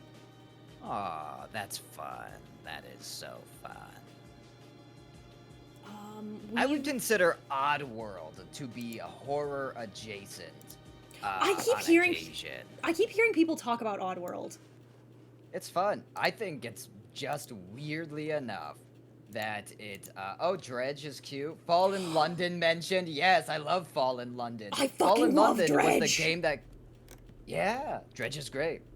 Fallen London is the game that came out before Sunless Seas and Sunless Skies. It's set all in the same universe. Great. Love it. Beautiful. God, I fucking love it. How is Dredge one of the best horror games I played last year? It's so charming, too. It's so good. It's a great time. There's some of those descriptions are fucking like I want to eat them. There's one of the fish. It's its flesh is attempting to crawl away from its skeleton. Is so fucking. Not if I eat it fast enough. I fucking love Dredge. That's one of the things I like about indie horror is you never know when you're just gonna stumble upon something that turns out to be one of your favorite indie horrors ever. Happens all the time. I'm always super. It's like Iron Lung. Yeah, Iron Lung is so good. Just out of nowhere, comes out and is incredible. They're like, why? Like, why do you play a bunch of indie horror? Because if I play it and it's bad, then I get a good stream where I get to talk to you about the things I don't like about it. And if I play it and it's good, then I've played a good video game. I win either way. I spent $5 on one, not $70. Exactly. I don't want to pay $70 to play a 4-hour game that sucks. Have you played Mothered? No. You should. You should play Mothered. It's one of my favorite indie horrors. The fucking atmosphere in Mothered is so fucking... It's absolutely terrible. The vibes are atrocious. I had a blast. The vibes are atrocious. Oh no. I was so unsettled. Have you ever played Fear? I'm familiar with Fear, but I've never played it. Okay, the first... don't stream the second one ever, but the first one is good. I recommend Killer Frequency. We played that for the subathon. Ooh, cute. That's a big... If you like 80s slashers, that's a huge homage to them, and it's so good. There was this incredible alien abduction simulator game, right? Super spooky, atmospheric. There was only a demo. I don't think this game is ever getting finished, and my heart weeps for that. Me every time I think about PT. I love alien abduction, horror-themed games. Underappreciated, undermade. I want more of them because I love the idea of doing alien-based horror. Alien-based horror is, I think it's a cool thing in concept. It's just not for me. Sure. Well, I mean, you know, alien-based horror has its own inherent problems. A lot of it's just metaphorical xenophobia kind of stuff, right? I would be lying if I told you that wasn't part of it. Yeah.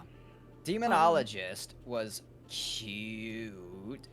I liked how when Phasmophobia came out, everyone immediately made a better version of Phasmophobia. Mm-hmm. Like with Devour or the Mummy one. I forget the Mummy one. Forewarned. Yeah. Immediately, better Phasmophobia games came out, and then I never played Phasmophobia again. And now The Darkness, I would consider to be a horror-adjacent game, or it has a lot of horror elements. Yes, The Darkness. Oh my goodness, I love The Darkness. I'm a big fan of his work. So good, so good. Fucking... Oh, we played Bramble the Mountain King. That was really good. If you like fantasy horror... I loved Bramble. Yeah. Bramble had some of the most beautiful and then heartbreaking moments. I have to finish it, but I'm so excited. It's so good. One of my partners is a unicorn. Mm-hmm. Who absolutely loves little wispy fairy gnome babies. Mm-hmm. Popped in on stream and like the first half where tragedy strikes those little gnome babies. No, the gnomes! I love the gnomes. No, yes, yeah. It was heartbreaking. It was very funny though. The gnomes. Call of Cthulhu has a bunch of really fun horror games. Dark Corners of the Earth, Prisoner of Ice, Shadow of the Comet. Those last two I have Shadow of the point and Comet. click adventure games. Super fun. I like running Call the... of Cthulhu. I enjoy it too. It's nice. It's a simple system. It's very easy to pick up. I'll tap you the next time I play it. I'm hungry for players. Nobody wants to play with me. No, I'm a forever DM. You give one friend a panic attack. Nobody wants to play with you anymore. Yeah, that's about right.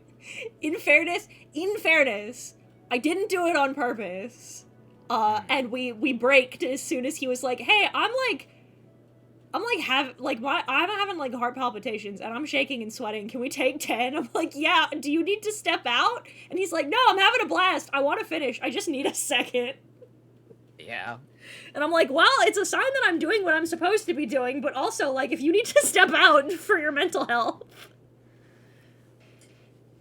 Fair enough. BioShock. Good horror. BioShock is my favorite video game of all time. Yep, BioShock 2 was one of my favorite video games for until Dragon's Dogma came out. Fucking, are you a Dragon's Dogma guy? Like, I feel like I know like a handful of people who like Dragon's Dogma, but all the people I know that's the thing. Really like Dragon's Dogma. Dragon's Dogma is for whatever reason, and I've yet to figure out why the hell this is. It's for some reason incredibly niche, and I don't understand it. It's like D&D, the game. It's incredible. I don't understand why it's not more popular. It's Nutter Butters. It is Nutter Butters. It's ridiculous. I love Dragon's Dogma. No, I love BioShock. BioShock 2 is my favorite. BioShock 3 I think is an awful game. Really? Oh yeah, it's I'm not gonna shit on it if you love it, but I have very strong opinions about BioShock. And BioShock Infinite and how it decided to tell its story until it had a good DLC. You know what? For all of my love of Infinite, yeah. I can't begrudge people for all the jokes I'll tell about fighting Mally in a Denny's parking lot. Like if it's like, oh, it's because of these particular things, it's like, nah, you're right. It is just a very, very flawed game. I thought Baldur's Gate 3 is D&D game. It is. Sure is. Like all of the other D&D games that exist. Like Dark Alliance, Dark Alliance 2, and a million others. You have the champions like of the North, which is, I guess they would call it like What did they end up calling that one? They called it Dark Alliance 3, but that was its whole thing. Yeah, no, there's a million D&D games. In fact, you got like Planescape. You have the original Baldur's Gates. Neverwinter Nights. I'm trying to think of all the fucking D&D games. I love Neverwinter Nights. Did you play a Mortuary Assistant at all? Cute game. Very cute. Yeah, same. I don't get jump scared by games. Me neither. I wish that I did. I wish that I thought that they were super spooky. That game was really fun. I've been for me scared to play. by barrels in Skyrim more than I've been scared by D&D Online. So many D&D games. We had a great time playing Mortuary Assistant because my friends were getting more scared than I was, and then I run into the scare because I think it's funny. My recurring theme was every time they'd like fuck with the lights or something, I'd be like, "Hey, shut up! I'm trying to do my job. Go away! I'm making $7.25 an hour. Stop it! Knock it off! Leave me be." Alone in the Dark. Very fun game. I'm looking forward to the new one. I think I want to give it a try. Yeah, I can't believe they're doing a whole ass remake of Alone in the Dark. It's insane to me. I'm so That's excited. a Lovecraftian horror game. It's great. I would recommend Song of Horror if you've never played it. That game's really good. Ooh. I had a blast playing that. The AVP games are always great horror. I'm scrolling through mine as well. But that's one of the things to take away from this, is how many great horror games there are out there. How many incredible horror experiences that you can have. And those are just some of and a lot of those are pretty basic ones too. This is before you're even getting into the super indie ones that are incredible in their own right. There's so much good horror out there. That's part of why also so much bad horror out there. Well, that's why I wanted to do this as well with various different kinds of creators, is talk about horror in general, because I feel like a lot of people perceive horror as being one or two things instead of the great wide tapestry of shit that it can be. Yeah, exactly. And it has such a nuanced place and film. Mm-hmm. It really does, in my opinion, because horror can be a beautiful symbolic tale. You could get things like Pan's Labyrinth. You could get things like Mama. You could get things like Jason Goes to Hell, the most nuanced horror movie to have ever been released. But you can have some beautiful messages about healing and growth, and you can have brutal and miserable experiences that make you confront terrible things about humanity and help you become a more nuanced person in the process. It's amazing.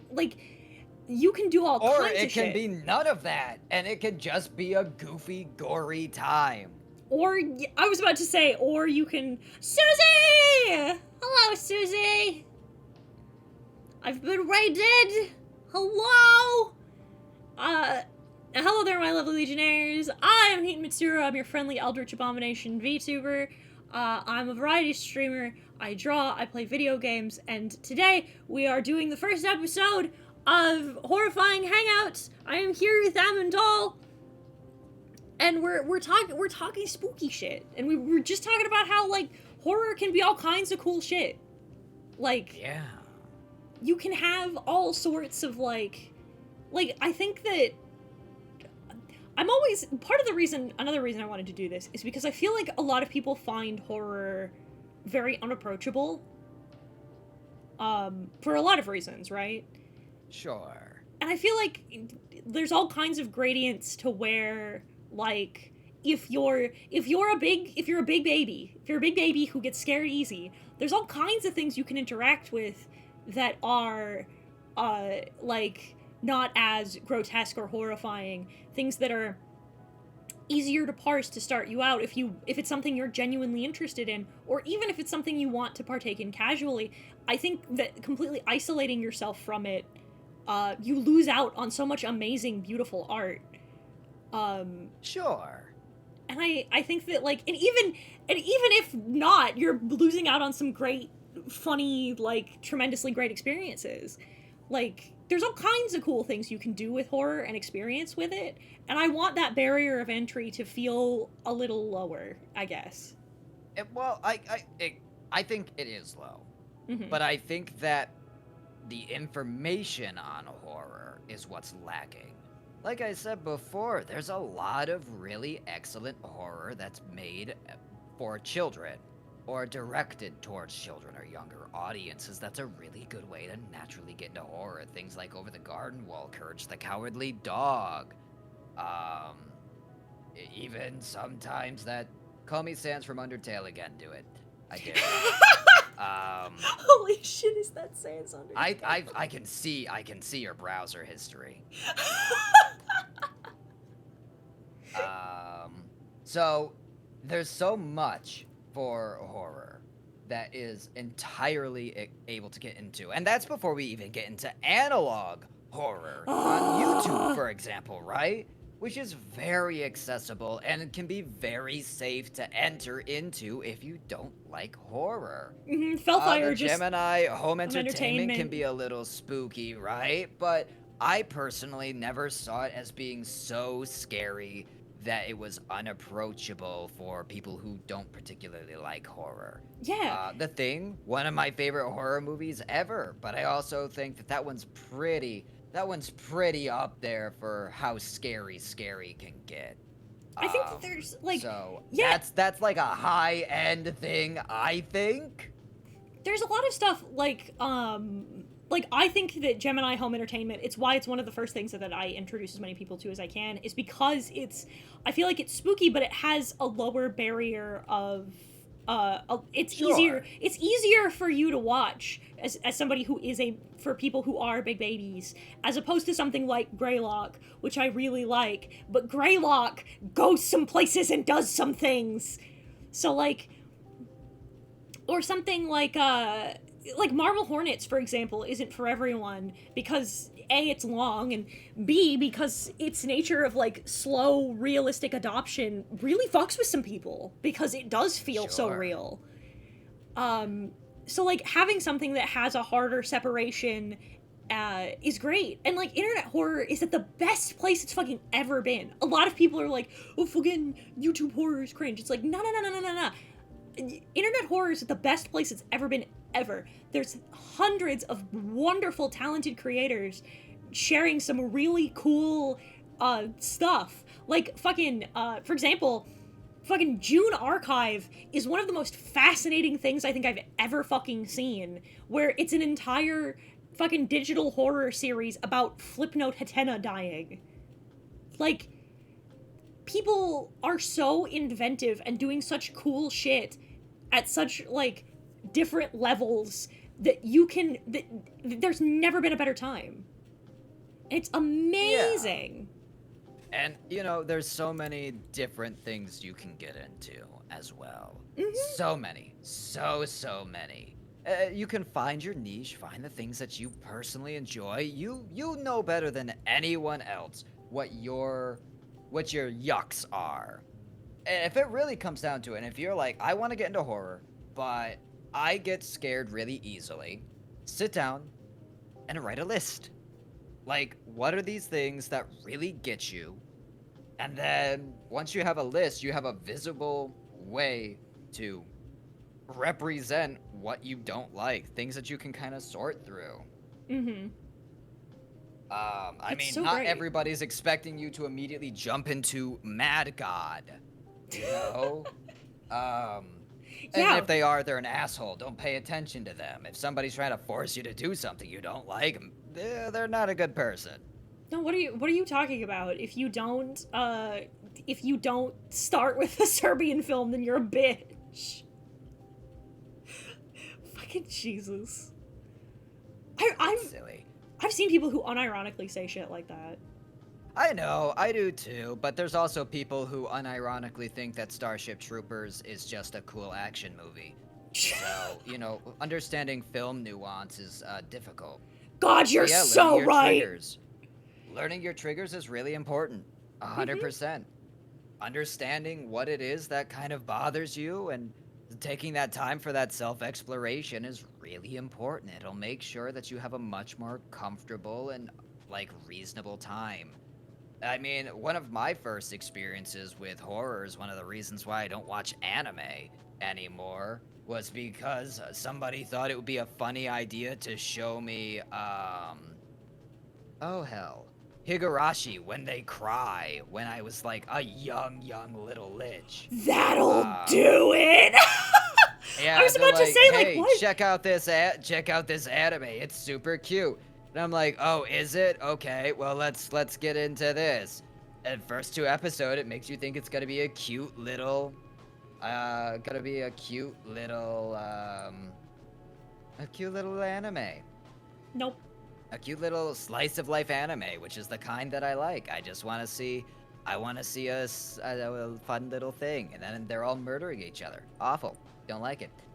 You used Twitter today? Wow, what a horror. That's true horror right there. What type of horror isn't as often explored in analog horror? I think that fantasy horror is never explored really in of itself. I would love to see that in like analog horror. Imagine like you're going in and you're thinking it's like a dusty old VHS tape and it's horror, but from the perspective of it being like a Xena, the warrior princess.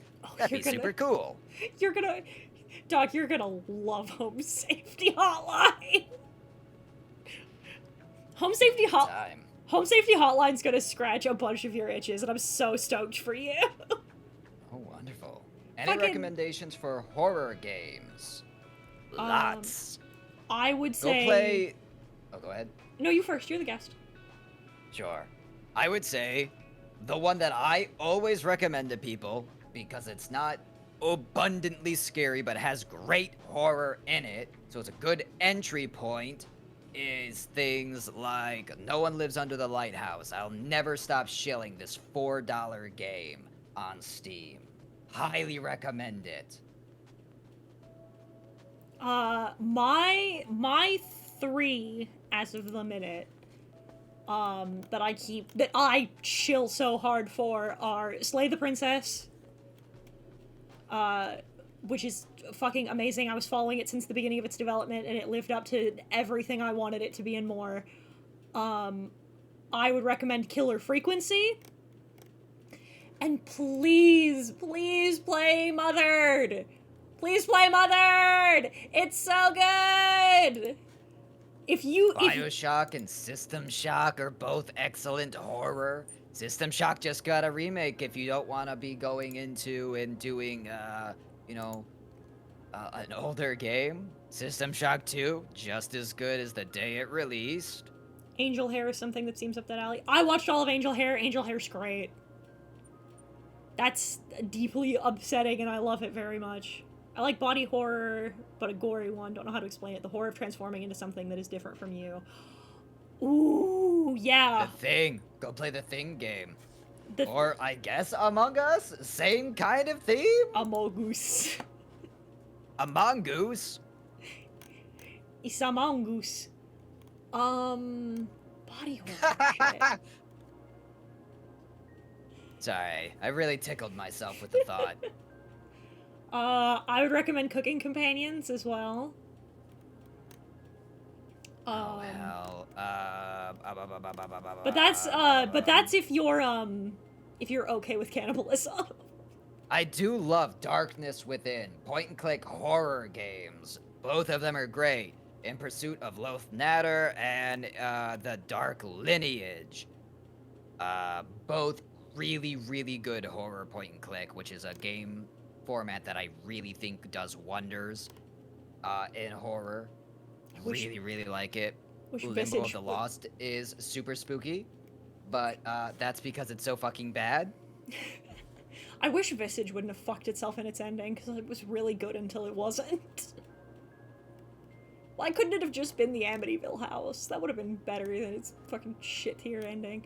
Fucking, Song of Horror is really good. I just scrolled through my library and forgot about fucking Werewolf Apocalypse Earthblood. God, that game was bad! It's Werewolf deserves. It's such a good system. It deserves It a better game. is! Just make it a fucking like a choose your own adventure thing with the werewolves, like they're doing with all the VTM stuff. God I damn love it. VTM. We're I getting so just- many good like point and click adventure games with that. Why can't we get that for Werewolf or for Hunter or for oh fuck, I forget the ghost one. I want to play Hunter so bad. Hunter's so good. It's my favorite World of Darkness splat. Nobody plays it. Cry. There's a game that I always wanted to be made as a horror game, and it's Wraith. Is it Wraith? Yeah, it's If it Wraith. is, thank you. Is it Wraith? Awesome. Mhm. Ah, gosh, I found this incredible book a few years back. It was a collection of stories from the perspective of World of Darkness. There was a great one about a werewolf avenging the wolf family that they had being murdered. There was a great one about this ancient Aztec vampire awakening in the modern world and just kind of how that all fell out. There was one with what happens after you die if you're not taking any kind of protection. You just get got and put into a fucking office unit, which was really good. Good shit. You think that the call center workers are soulless? I'm about to show you it's the exact opposite. That's It's all the they've exact- Oh, here they go. Yeah, he got put into like a cubicle forever, and it was awful. It was good. got. That's fucking hell on earth. Go play the Soul Reaver games. If you're trying to get into horror, great gothic horror elements in that. Really good stories. I like Blood Omen. I like Soul Reaver. I think the whole Legacy of Kain series is good. I would always recommend that. I think with that, we're gonna call it for the evening. Am, it was lovely having you. If you have anything to shill for the upcoming week, feel free. Not this week, but when Dragon's Dogma comes out, that starts Dragon Dogma month, where I'm going to play that game for a month straight, probably. Not for any particular theme reason, just because I want to play Dragon's Dogma forever without Dragon's stopping. Dogma, I fucking waited 10 years for Dragon's Dogma 2. It's one of the most important games to me, like, ever. I'm gonna be eating that. Me. I love Edgar Allan Poe. Yeah, I used to hate Edgar Allan Poe. I do not anymore. Same. Me when Silent Hill 2 comes out.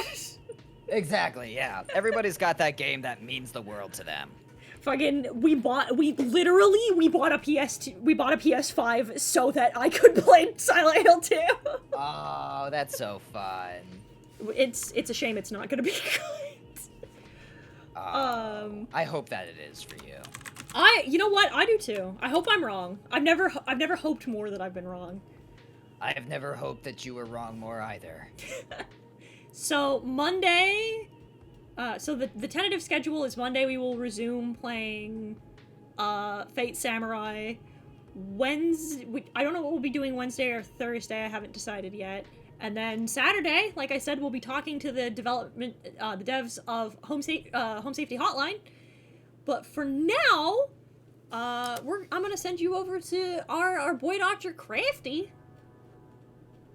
He's drawing. What a good time. The schedule should be up tomorrow. Thank you so much for joining me, Am. I hope to see you. I hope this won't be the last time I see you. Sure. And my friends call me Amy. Amy. Awesome. But for now, go say hi to Dr. Crafty. Goodbye! Bye-bye.